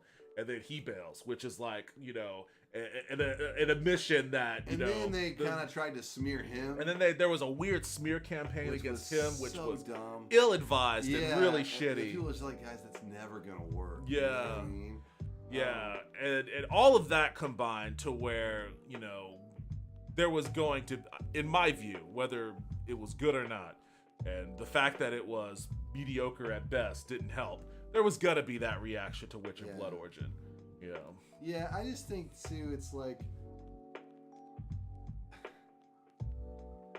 I'm not gonna say that it wasn't that they rolled their own. You know what I'm saying, with some story elements, because The Witcher 3 essentially is that. You know what I mean? It's like, well, but that's the point that you know what? Now that you mention it, I did a video on this and I never cut it and I never released it, and I meant to, but I just completely forgot about it. I should find that and edit it, because when I talked about it, that was my whole point. Is like, I don't care if it adheres to source material or not, so long as it's good. But keep in mind that the reason why we're all talking about The Witcher is because of those CD Projekt Red games. And those CD Projekt Red games are almost 100% fabrication. They all take place after the books, so they had to create the story whole cloth. So it's kind of like Blood Origin in that regard, because Blood Origin takes place before the books. And you know, there was nothing ever written that truly established what happened pre-conjuncture Spears, and you know, you had some lore here, lore there, some stuff from the games and all that, and they basically were in a position that CD Projekt Red was in, where they could just fabricate what they needed, so long as they ended up, you know, at the Conjunction of Spheres. So they did that, you know, and that's fine. That's perfectly fine. There's no real source material to adhere to. Like, deviating from source material in that respect is erroneous. Well, they talked about, I guess, that like they say that the first Witchers were human, and there's like it goes against some of the basic tenets of the books. There are some things that they did change. They just basically said like, we're doing this. It's one of those things where it doesn't really matter. Like, it doesn't really matter. I guess. Well, I mean, people it matters a ton. You know what I mean? But yeah, I think too, it's just like it has a really low Rotten Tomatoes score. I think that, like, you know, if the show, again, it's also part of the problem of prequels. You know what I mean? Things that are barely talked about in the books. You know what I mean? It's like they're kind of fleshing them out, and everyone imagined that as something different. You know what I mean? That's a recipe for failure. You know, it's like they should have just focused on making the Witcher show really, really good. You know what I mean? And sticking to the books. You know, or it's something a little closer. Because that's the thing. It's like, you're gonna go talk about the first Witcher. You know, I'm sure people who are fans of The Witcher probably thought, like, what was the first Witcher like? Well, they didn't think that. To me, the draw of that show was Michelle Yeoh, because she's awesome. And, She was and I awesome. like her in everything I see her in. And, you know, they had her in some really cool action moments where it's like, you know, that's how she made her claim to fame is, you know, in those old Hong Kong action movies that I loved watching, you know. So I was on board for that by itself. Yeah. And, you know, they I did. don't think they had the budget to like, because I know that like just based on what I know they did, you know, and I watched a couple of Haterade videos on it, you know what I mean? Haterade. Just the videos were. Oh, I thought that was a person's name. No, I was no, like, no, no. there's a guy called Haterade, No, and you no, watch no. his stuff. No. Okay. Just like a video. I got like, you. But like, you know, the elves, they just could have like done something.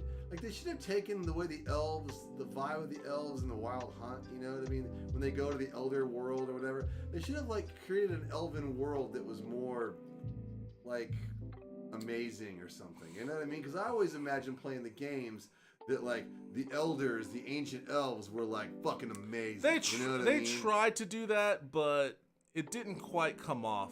Like they tried to make the elven capital look like fantastical, like almost ancient Egypt-esque.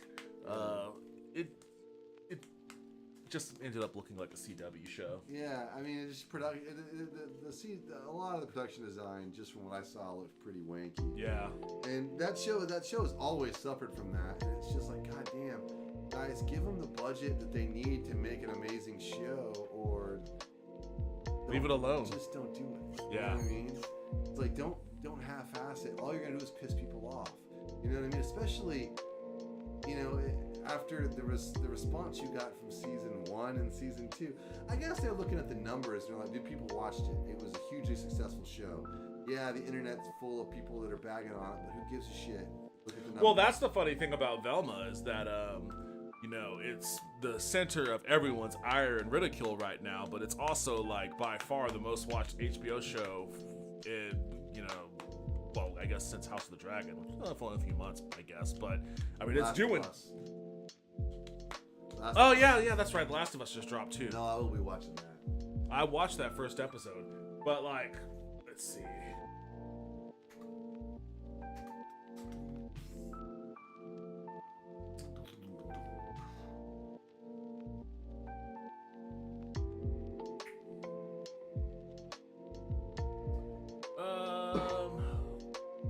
Looks like Velma is like Dario. A little bit. Did you watch it? No. I've seen clips though. Why does everyone hate it so much?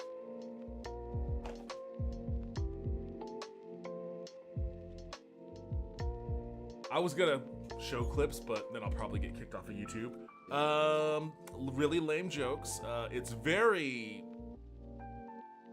A lot of the criticism is that they feel like Mindy Kaling is injecting herself into the Velma character rather than an interpretation of the Velma character. There's like a contingent of people that are like, why is this a Scooby-Doo show? This could have just been its own IP, because none of this seems to have any relation to Scooby-Doo. Yeah, so there's like a lot of for people who are fans of Scooby-Doo, like there's a lot of ire about it not, you know, being Scooby-Doo basically. But then like, yeah, it's there's a lot of like very basically the way I described this when I was talking about it on Max's channel is that it's kind of like all of the checkpoints that, or the checkboxes that like the Fandom Menace has for trashing any kind of property, whether it exists or not. You know, the things that they all want to hit. Like, all right, well, there's a new Guardians of the Galaxy. How are we gonna attack this one? Oh, let's get the checklist out. We're gonna talk about wokeism. We're gonna talk about Mary Sue's. We're gonna talk about the XYZ, and you know whether or not that's applicable or not. You know, that's what they're gonna trash it on. Velma is like when the broken clock is right twice a day. Well, It hits all of those marks That's a funny thing. in a very condescending way. Yeah, that I'm like, sometimes when you find yourself agreeing with those people, you're like, God damn it. Yeah, it's like, You know fuck, what I mean? they're right on this They one. got a point this time. This is pretty fucking brazen, you know what I mean? Yeah. But, you know, it's like, what are you gonna do? So this just says it has high viewerships on HBO Max. Reimagining the Brady's River of Scooby-Doo Gang, Velma recently premiered on HBO Max, My featuring daughter the would probably voice. like it. It's adult-oriented, Oh, for it is? certain. Oh, well, then fuck that. Well, I mean, and that's a part of the problem. It's like, you Why know, make a show for adults that no one's gonna like? exactly. You make it for adults in a manner that insults them, Yeah. and then it's for adults, so it can't even be like a kid-oriented Scooby-Doo. So you don't get that audience either. Yeah. You're just alienating everyone. The thing is, adults don't want to see any of the new shit. They want to see, they want to see the first 10 minutes of the first Scooby-Doo episode they ever saw as a kid, and then they'll get bored and go on with the rest of their lives. Here it is. You know? This made Velma the most watched premiere for an original animated series Oh, on okay. HBO Max in the streaming platform's history. So that's what it was, animated. Animated. So yeah, like there's a lot of adult humor in it. There's a lot of like very libbed up PC kind of humor or I don't know what it is. I guess it's not, some of it isn't PC, but it's like, it's the kind of weird liberal humor that would make, you know, a Geeks and Gamers fan head explode. Lots of jokes about shitty white men with small dicks and stuff like that, but done clumsily, not even done in like a smart way. Lots of jokes about beta males and shit like that, like just weird stuff, just bad comedy in general. Like, and that's the thing. It's like you can have jokes and shit like that as long as it's funny. But like from all the clips I've seen, it's not really funny, you know. And all the things that I've read, it just doesn't seem like most people think it isn't I funny. don't think I've seen one thing about it that Yeah. wasn't like, what the fuck? How is this show so bad? Yeah, and I don't. And in my estimation, I'm like, all right, you know what? I never thought it was gonna be for me anyways. I don't like Scooby-Doo. I never, as a kid. I loved it as a kid. Oh, I hated Scooby-Doo as a kid. Really? Yes, visceral hatred. Wow. Like, I just didn't like it. I don't know why. show. Don't ask me why. I don't know why, but I just reacted negatively to Scooby-Doo whenever I saw it on TV. So I'm not one of those people. I don't like. I can't get on board for any Scooby-Doo after like the final run in 1979. To me, Scooby-Doo was done. It was all wrapped up. Yeah. with, Well, like, apparently, the Scooby-Doo and Scrappy show in 1979. a lot That of was it. people are like, the Scooby-Doo that came out in like in the late 90s or Mysteries whatever. Incorporated. Yeah, they- Juniper loved that. Yeah, they one. say She it's loved it. awesome. Yeah. So like, I gotta go like, no, we cannot get involved in the mystery song. With the- like that. Yeah, like I gotta The jam- have the I gotta have the old tambourine. songs. I go for the very first one. Yeah. The very first season where they had the different singer. So they originally had the original Scooby-Doo theme in '69. with a and very it's- stone-sounding dude singing it. yeah, it's like Scooby-Dooby-Doo. Yeah. Where are And you? then the next we season, got some things to do. yeah, they now. bring in a Davy Jones sound-alike guy. So he's got a British accent. He's like, Scooby-Dooby-Doo, where are you? And that was like that was in '70. And those were the theme songs for a while. And then there's dun, dun, dun, dun, dun, dun. It's hard to do it with the music, but there was multiple themes. Hey Scooby, we're over here. I don't remember any of those. I just remember the original. We gotta get involved till the mystery is solved. Hang around for Scooby Doo. I don't remember that at all. It was in the '70s because he got the wah guitar. Yeah, I bet you if you could probably YouTube all the different versions of the theme song over the Yeah. years. But to me, it's like after once Casey Kasem is no longer, not just Casey Kasem, once the main crew is gone, because Casey hung on until like I think he even did part of like some of those revivals in the 90s and stuff. Oh, really? Yeah. But yeah, after Kasem dies, I mean, just nothing after 80. You know what I mean? It was done for me. All right, let's hit these last two before you bolt. Nothing big. YouTube gaming viewership jumps 25% in December. Start watching me more, YouTube. I want to get in on this. Dream Elements and Rainmaker.gg say that Escape from Tarkov grew to 39 million views on Twitch. All right, I know the next game I'm playing then. Although I guess I missed the boat. This is this is last year's numbers. So let's see. They're both reporting jumps. Facebook Gaming saw a decline of 2%.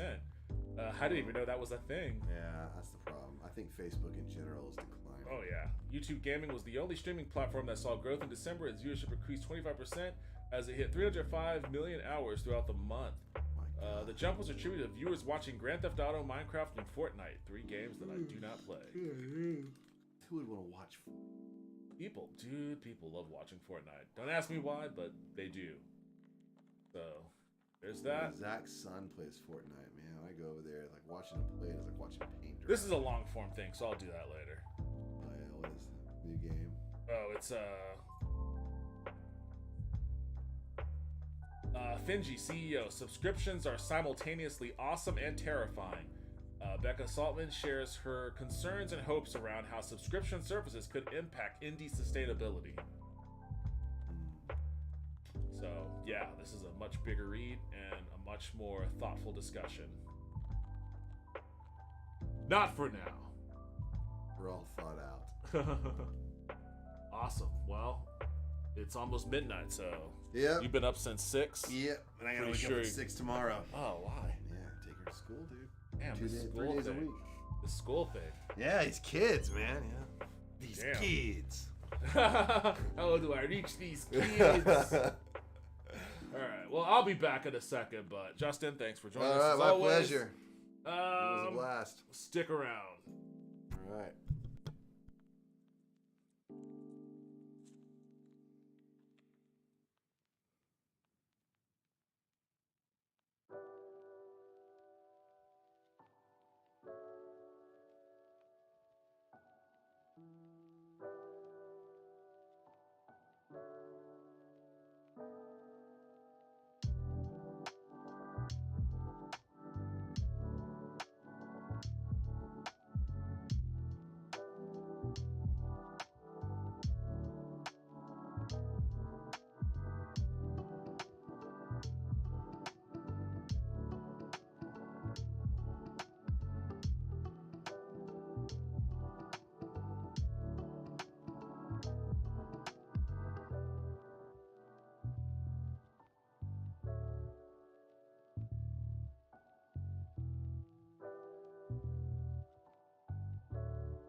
All right, I am back. Let me get this camera back.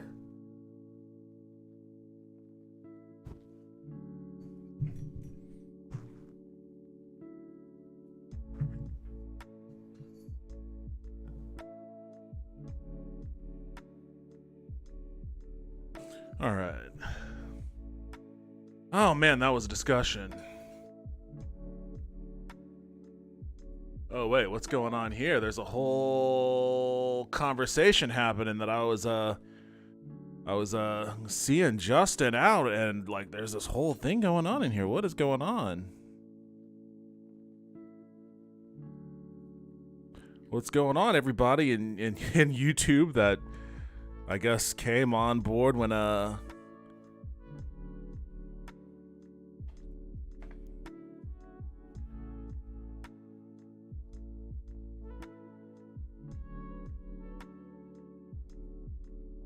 Oh, I guess I wasn't getting messages. I wasn't getting your messages, Newman. Sorry about that.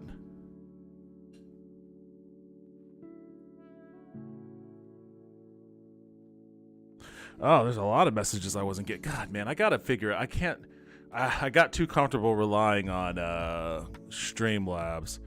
Let's see. We had hope, but now it's gone. Thanks, Obama. That sounds just like getting old. Notice having an greedy. Yeah. Hey, strippers are required to sign statements of fiduciary responsibility. Aren't they? Or have they been lying about my investment portfolio? The purpose of capitalism is to keep a servant class for the rich, not to help the working class. Definitely true. I'm here. Hey, Bianca. Remember to like the video. Thank you. The Tesla stuff is insane.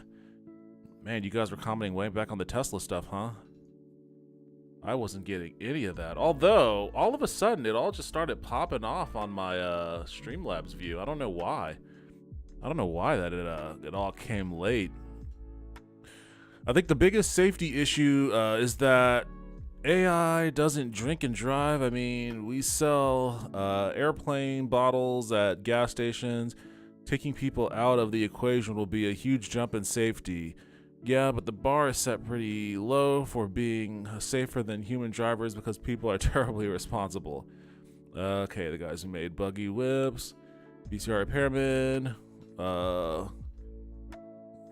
well oil processors, witch hunters. Well, okay, I get what you're saying. I guess that was when I was talking about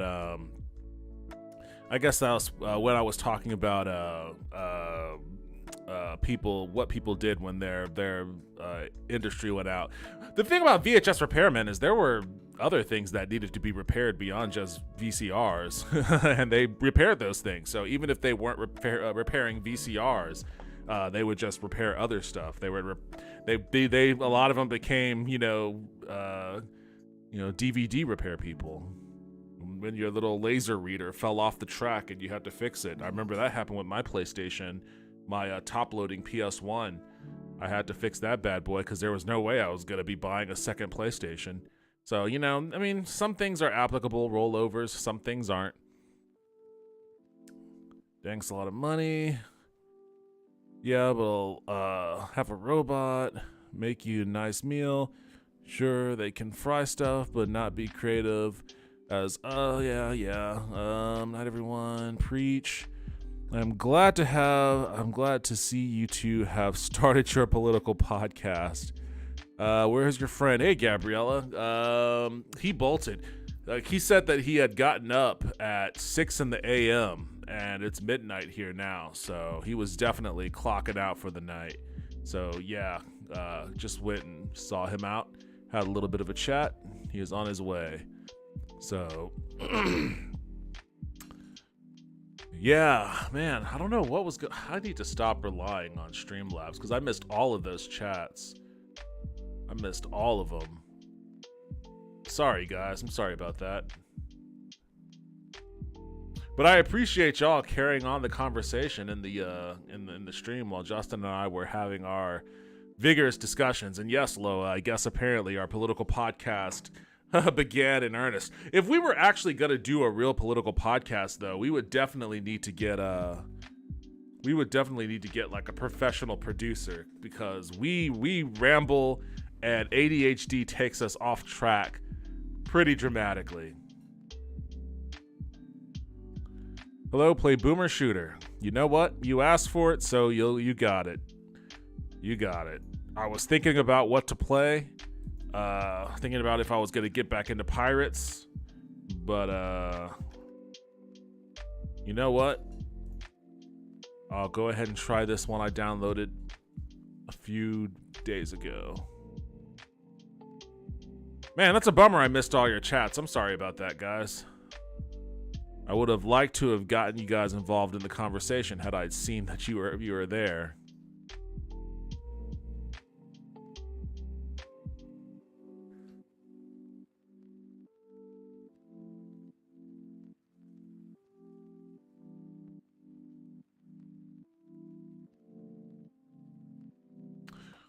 What's it called? Well,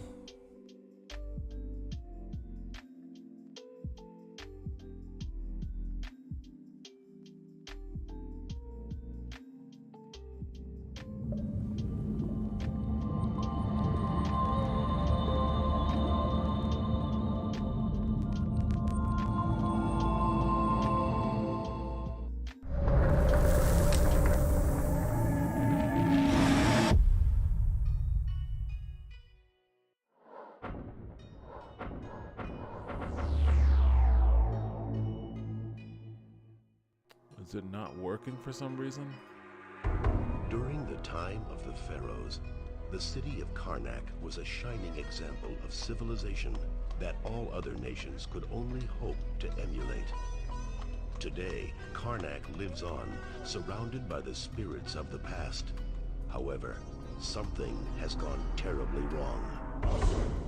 Unknown forces have seized the city, and great turmoil is For some spreading reason, into it's neighboring not lands. picking it up. World leaders from all parts of the globe have sent forces into the Karnak Valley, but none have returned. The great power of this new empire is quickly crushing the best forces the human world has to offer.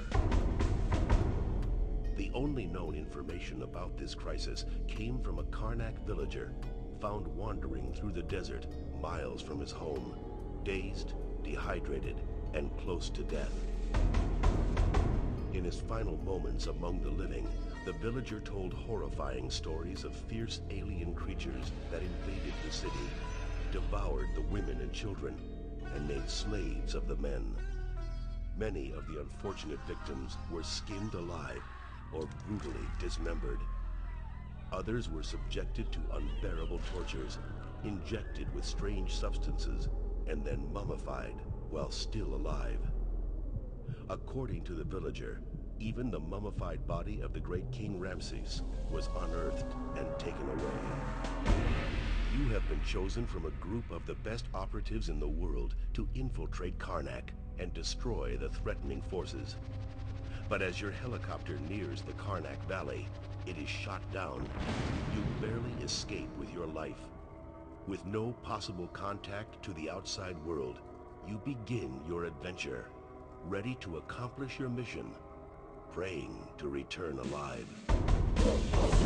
Alright, well, I guess I'll just have to share a desktop view, although I'm not really a big fan of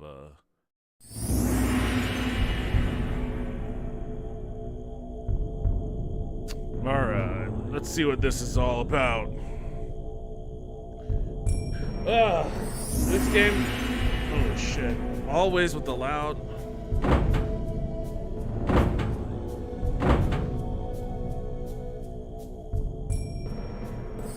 Alright.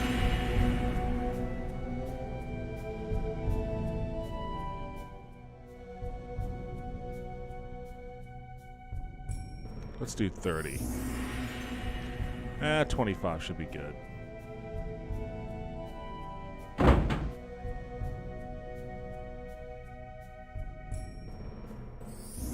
So, Power Slave originally came out in 1996 on the Sega Saturn and Sony PlayStation.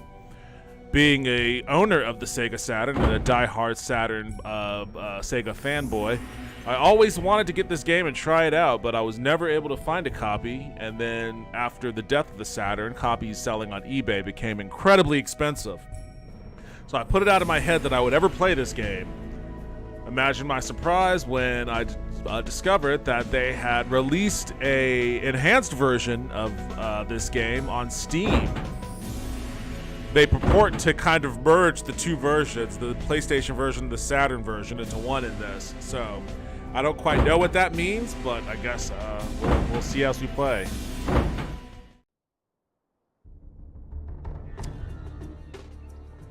Oh.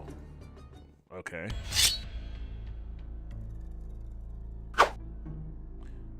Looking around. I wonder if they have like an old graphics mode.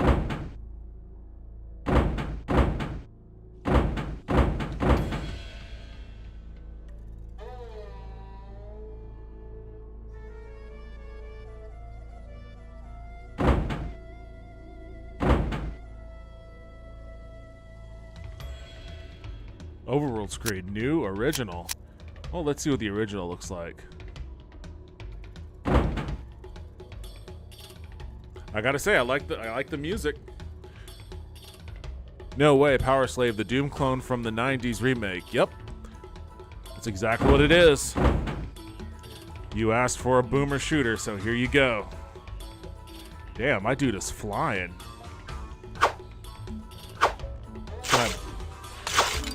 Oh shit, there's a scorpion. Oh.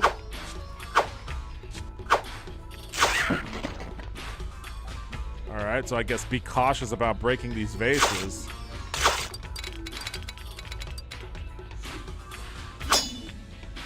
What is this?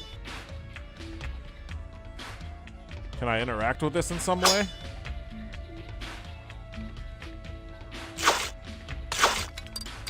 I guess that's a...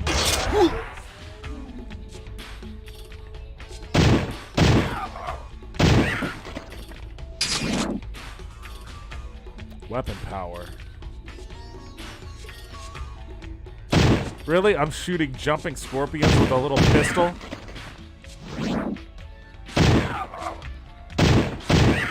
Do I have ammo? I can't tell if I have ammo or not. Oh, that's cool. That little circle thing in the... Oh, hey, what's up, Suki? Homie, what are you doing? That little circle thing in the middle tells me which direction I'm heading. That's kind of neat.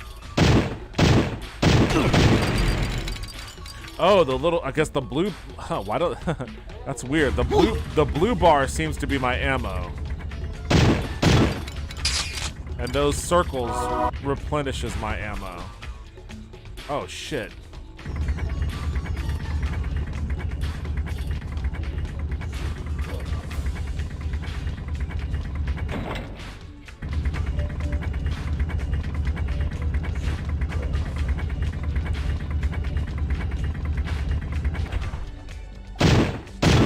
Why do I have to shoot a vase twice? What kind of weak-ass gun is this?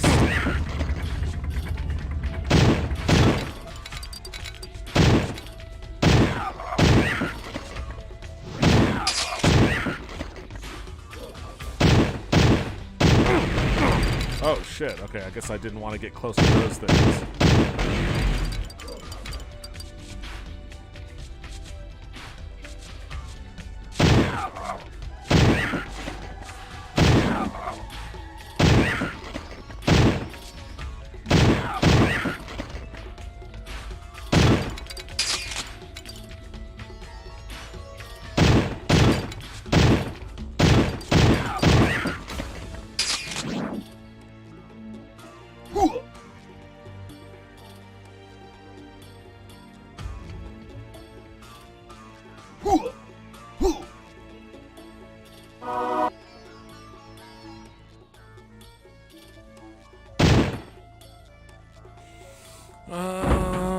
Let's see.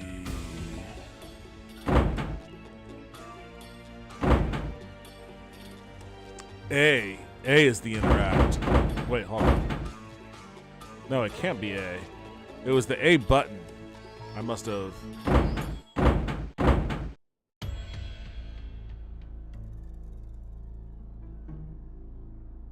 E? The door is sealed.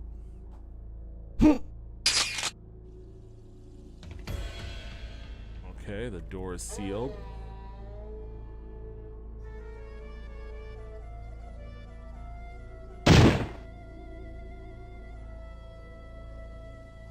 There we go.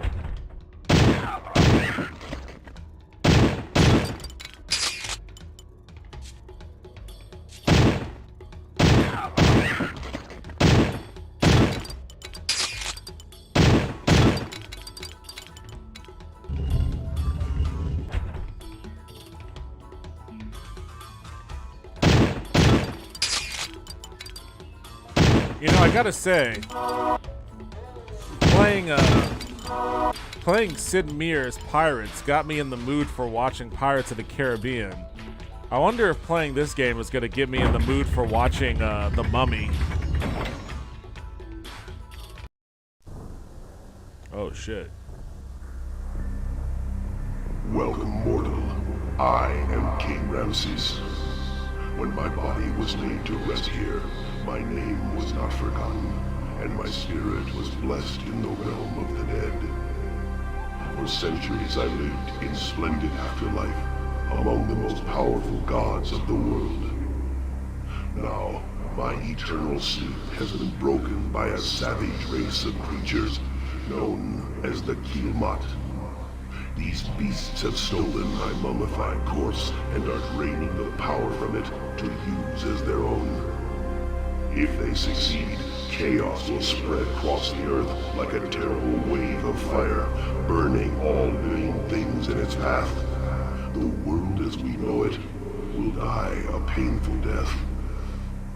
It is you, Great One, that must do justice for the sake of mankind and shun this evil.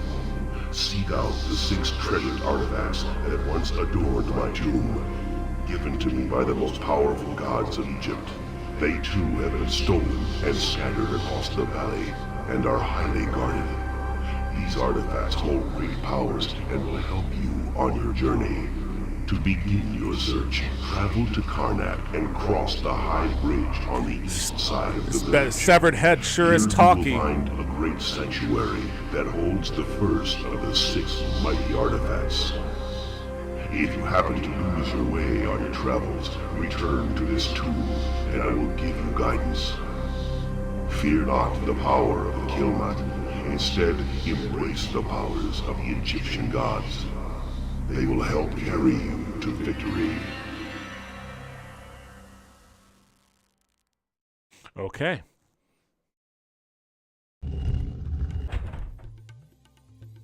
Kex engine instead of build engine like an MS-DOS. It's revolver, not a pistol. The Wild West or Weird West pistol. Oh, what the fuck? Would you like to travel to Karnak? Damn, already? Sure, why not? If this guy is here ready to take me.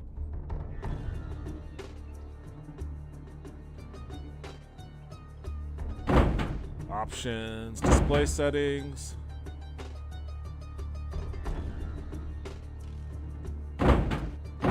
Oh, here we go. So this is the new map. Okay, the new map kind of looks like a crayon drawing. And the original map. I like the original one better. We'll stick with the original map.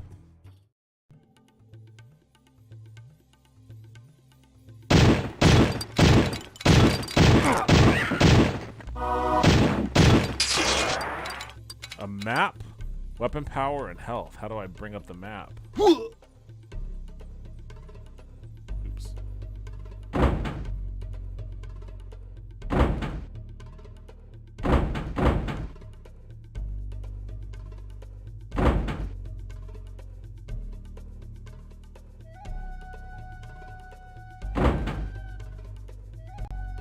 Tab.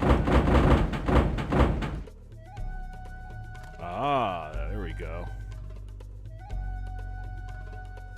Oh shit.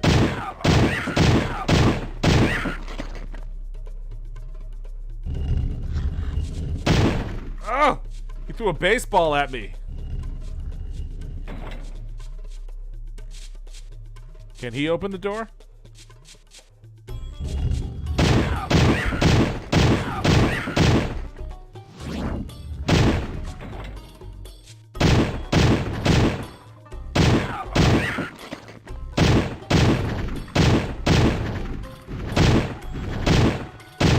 Damn, this pistol's fucking weak.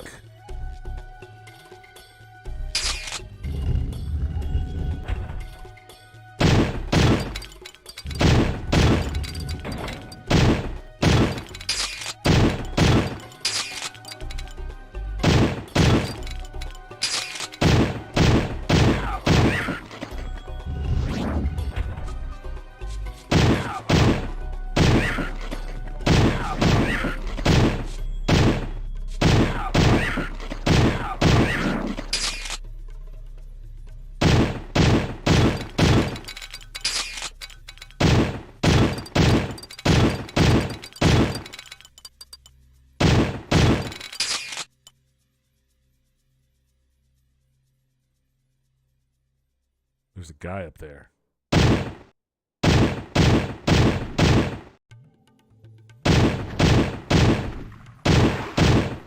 Got him. I'm guessing I'll be heading up in that direction here in a bit.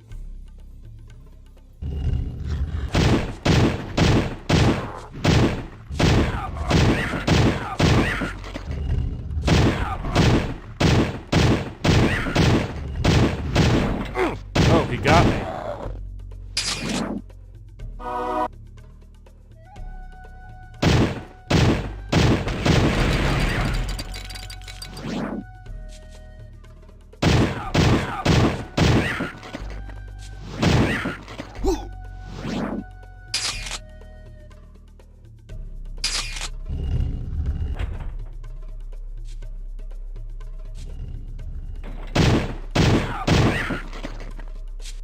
Oh, shit.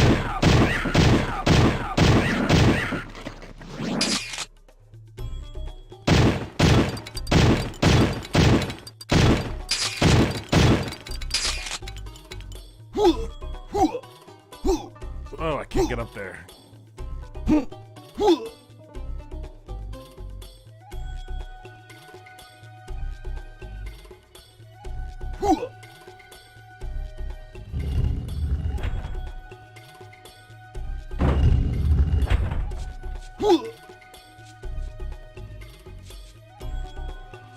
You need the symbol of time.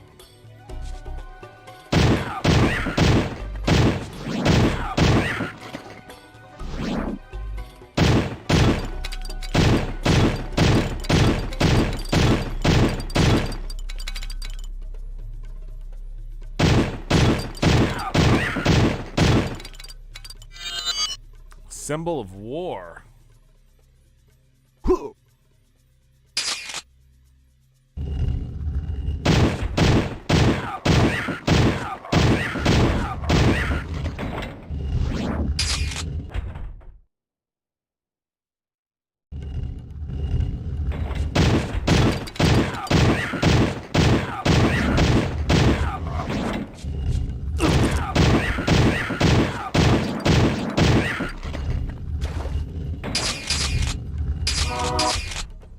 There's another cam. Oh shit! What the fuck?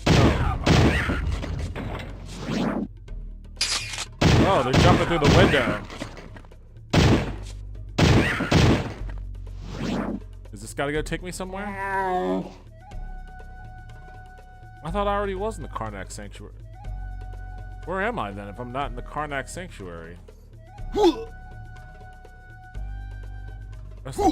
That's what I need, that time symbol.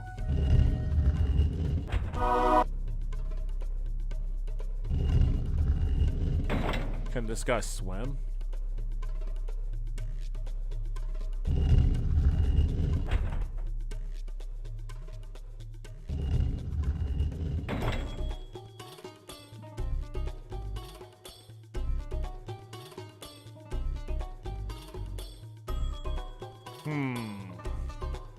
What should I do?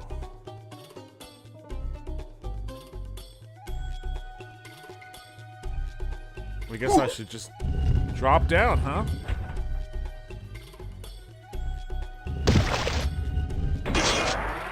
Oh shit.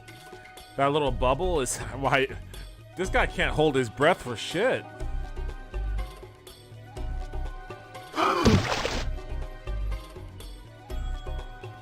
Wait, I don't get what's happening. Oh shit. There we go.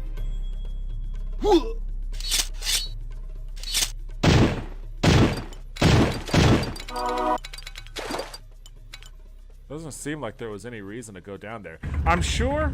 Oh shit. I'm sure that in like 1996. I'm sure in 1996 this water effect was very impressive.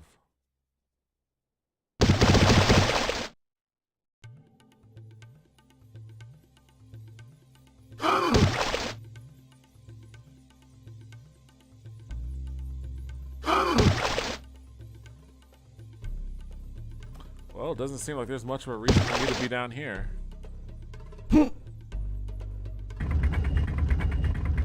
Oh man, why'd I fall off it again?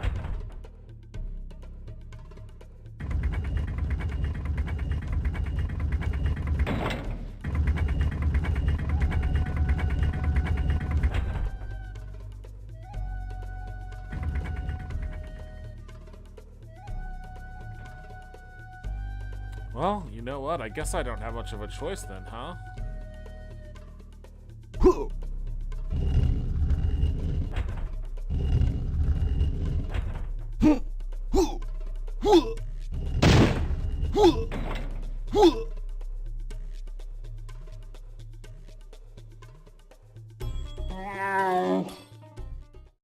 Guess I'm going to the sanctuary.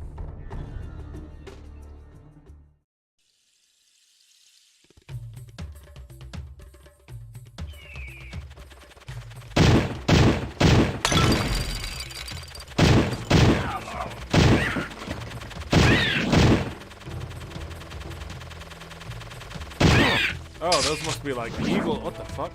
Those like eagles or something. Oh shit.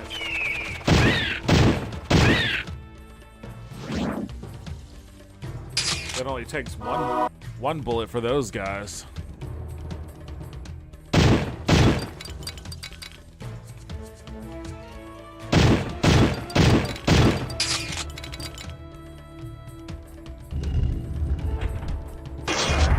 Oh shit. Ah!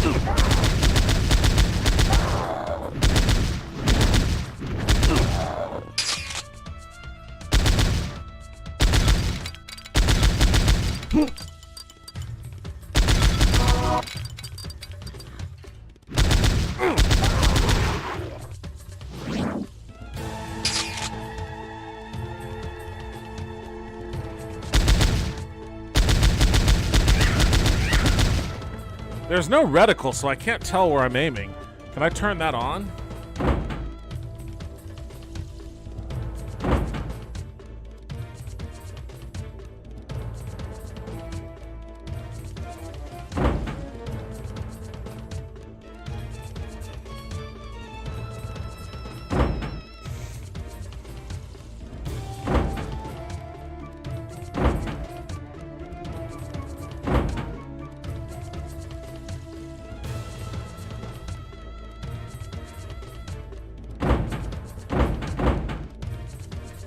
There we go. What? I guess I have to get the symbol of war for each.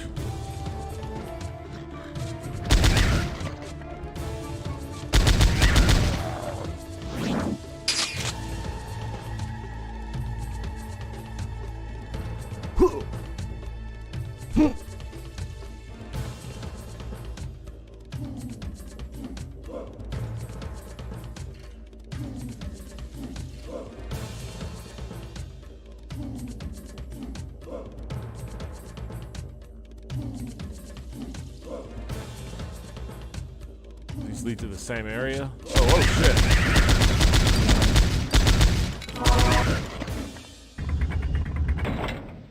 There we go. Symbol of time.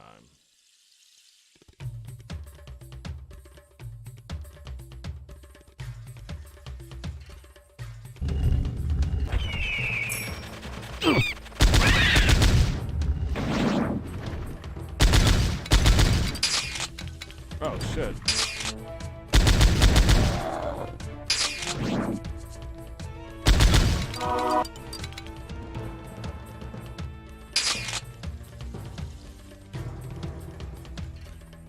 Oops.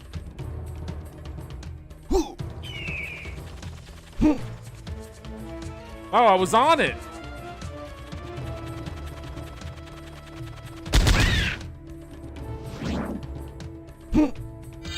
There we go.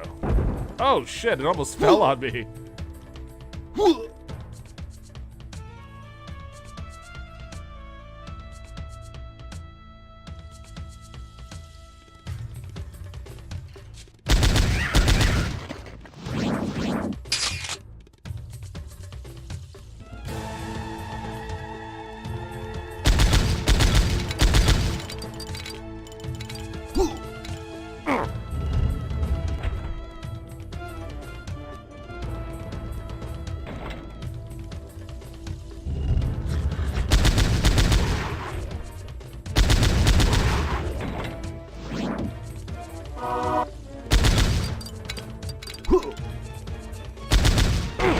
Ah, damn it, I was trying to back up.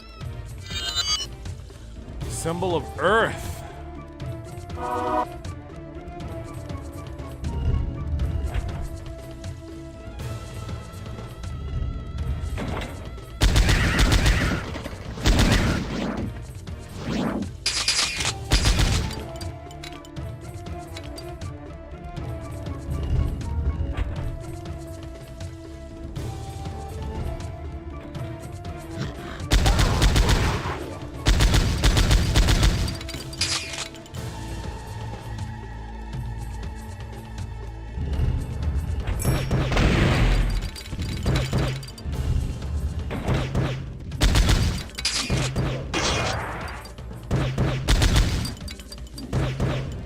Oh, something is shooting.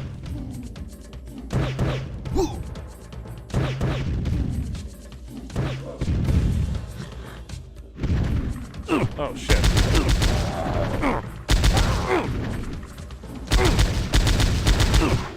Damn, those dudes just fucking consistently nail me.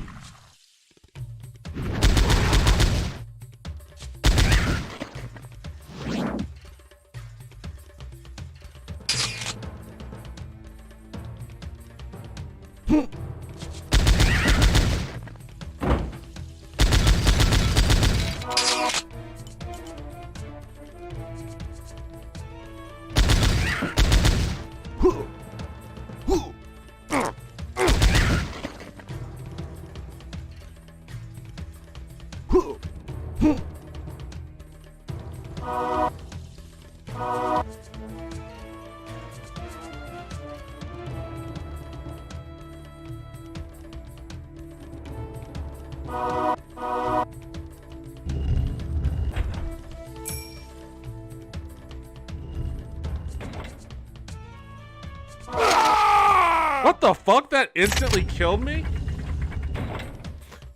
Damn, if that was gonna instantly kill me, I wouldn't have tried to get that thing. Holy shit.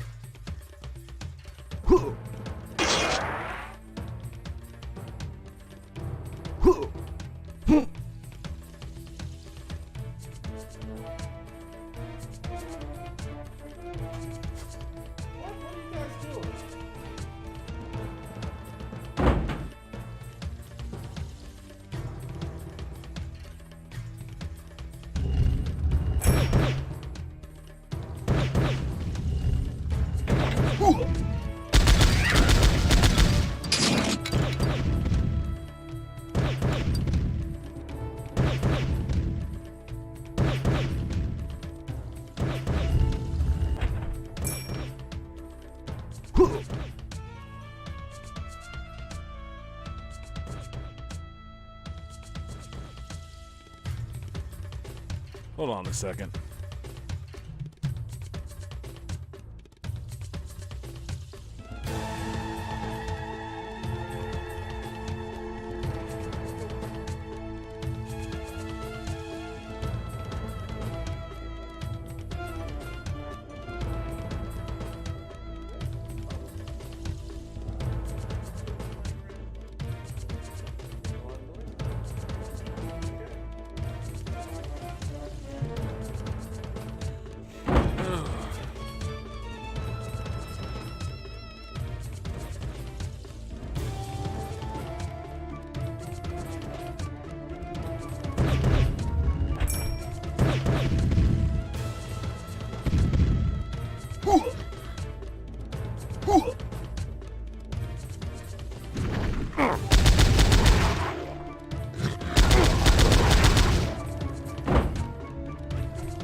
usually don't like when they have full weapon and full health right next to each other. That usually means a boss is coming. Oh shit, I didn't even see that guy.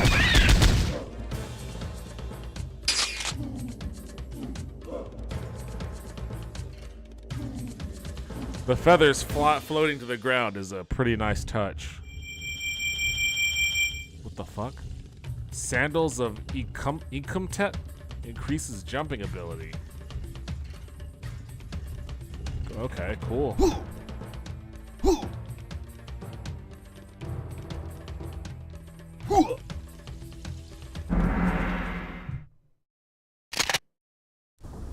Ah, this wordy motherfucker You have again. found one of the 6 sacred artifacts, and your worth as a sturdy slave has been proven to the Council of the Gods.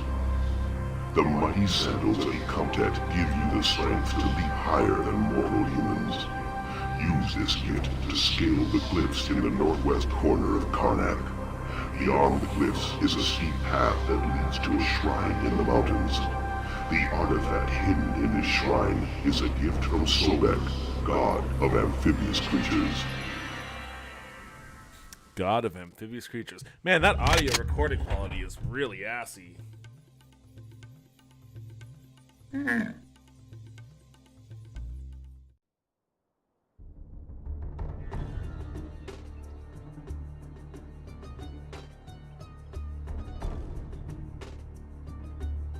Why is it giving me all these arrows that I can't travel?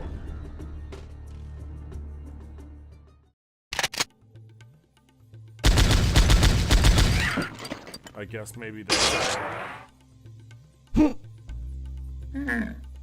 Tomb of Ramses. Oh no, that's where I started off.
There we go.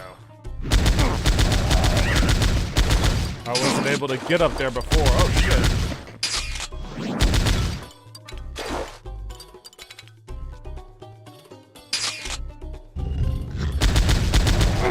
Damn it. No, I'm not done exploring this area now.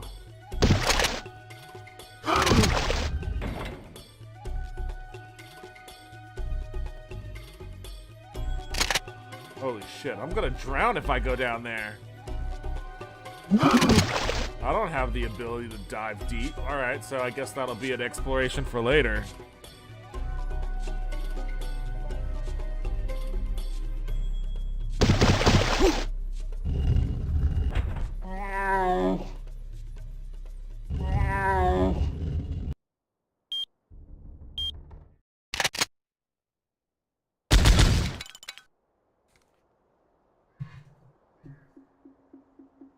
What are you doing? Every time, what are you guys doing? Every time I hear a noise, you come running into the room, backing up.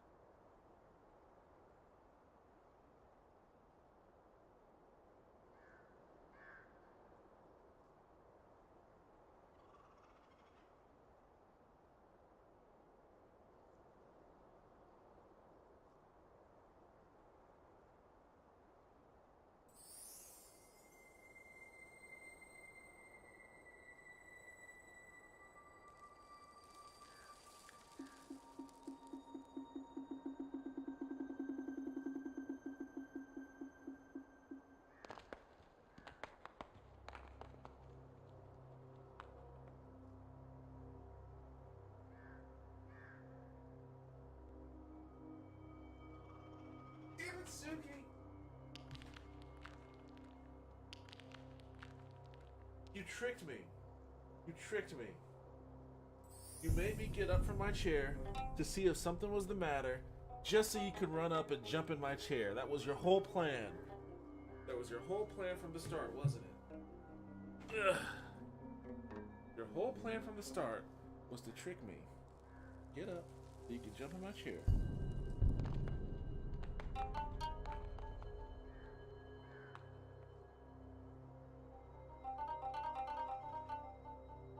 You can sit in my chair when I'm done. I'm almost done.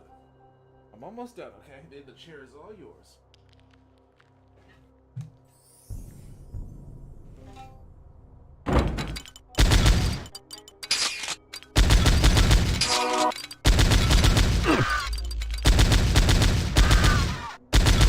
Oh shit, there are locusts now?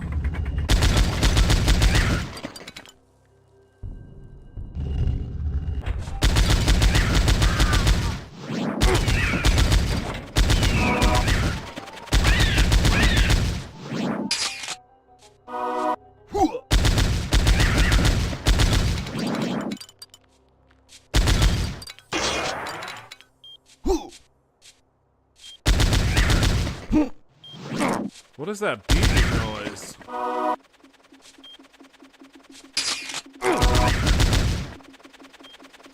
What is that beeping noise? What is that flapping noise?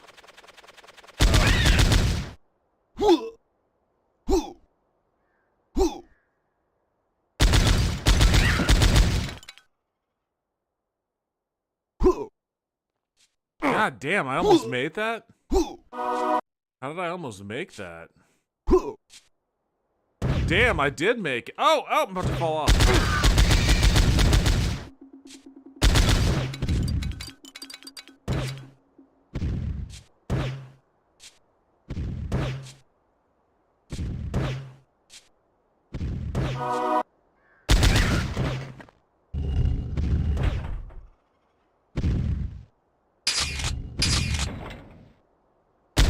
Oh, oops. I didn't mean to shoot the camel.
Transmitter.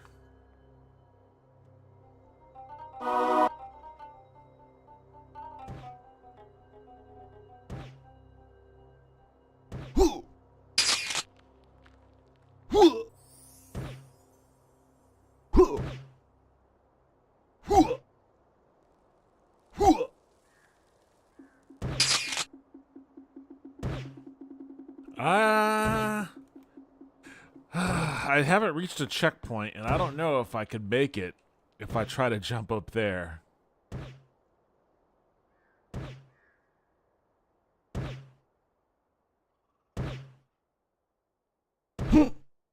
Nope.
Killing myself with these jumps. I don't know where to go from here. Ah, I broke my legs. You know, I think I'm just also used to, I think I'm also just used to Proteus. You don't take any fall damage in Proteus.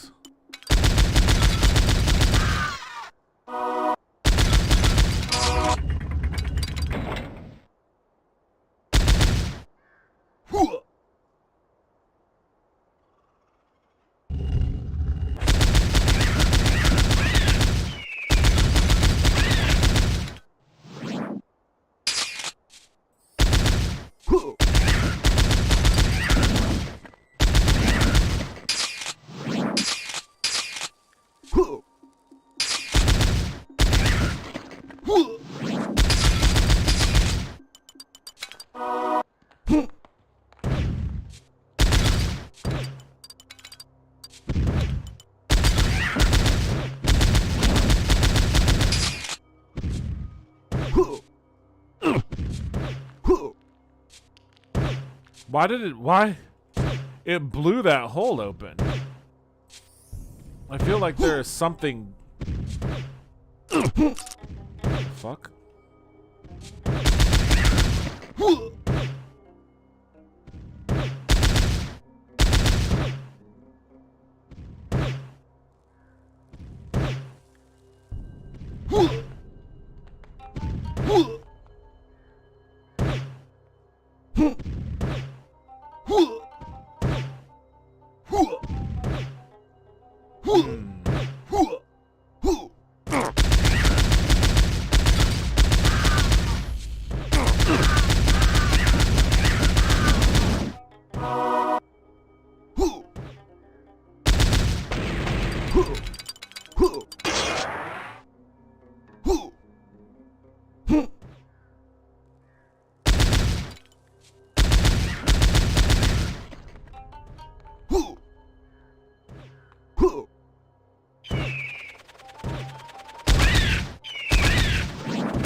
I don't know what those switches are for.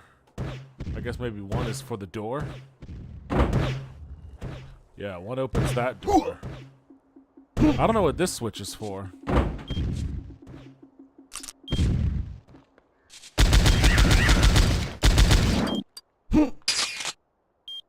I guess that switch turned off that gun.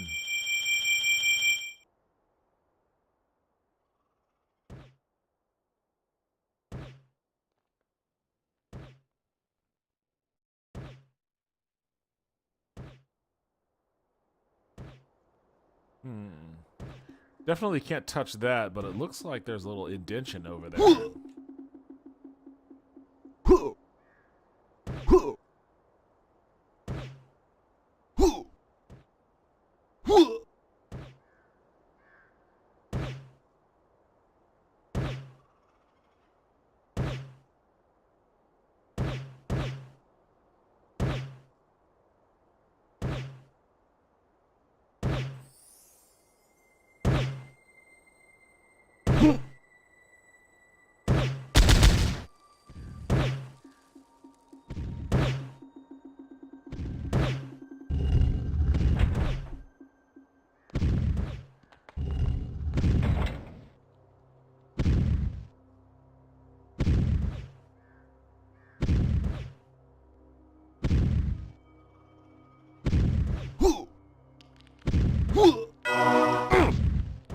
Huh, all that was there was full health, huh?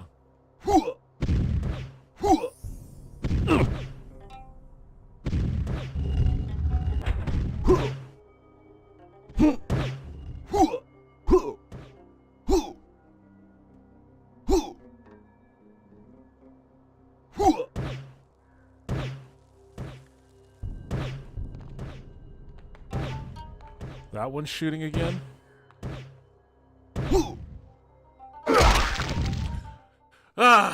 I forget about the fall damage. Well, you know what? It's pretty late and I've been doing this for 4 hours, so now's a pretty good time to call it.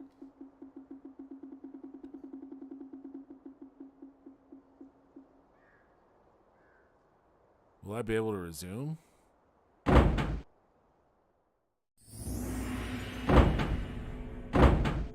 Okay, I can't resume. Cool. Well, it was cool to play Power Slave. Finally got that one under my belt after years.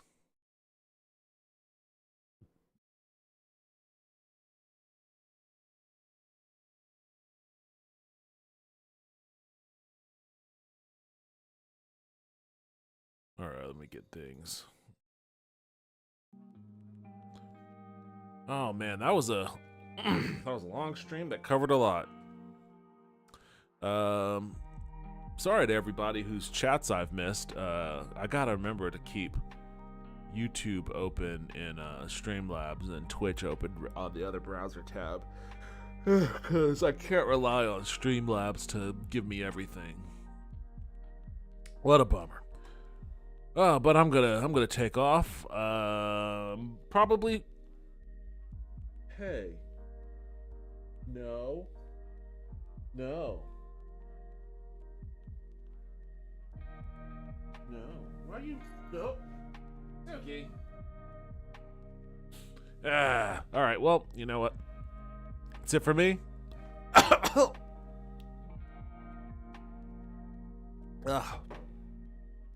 I'll stream tomorrow probably. Until then, see you guys later.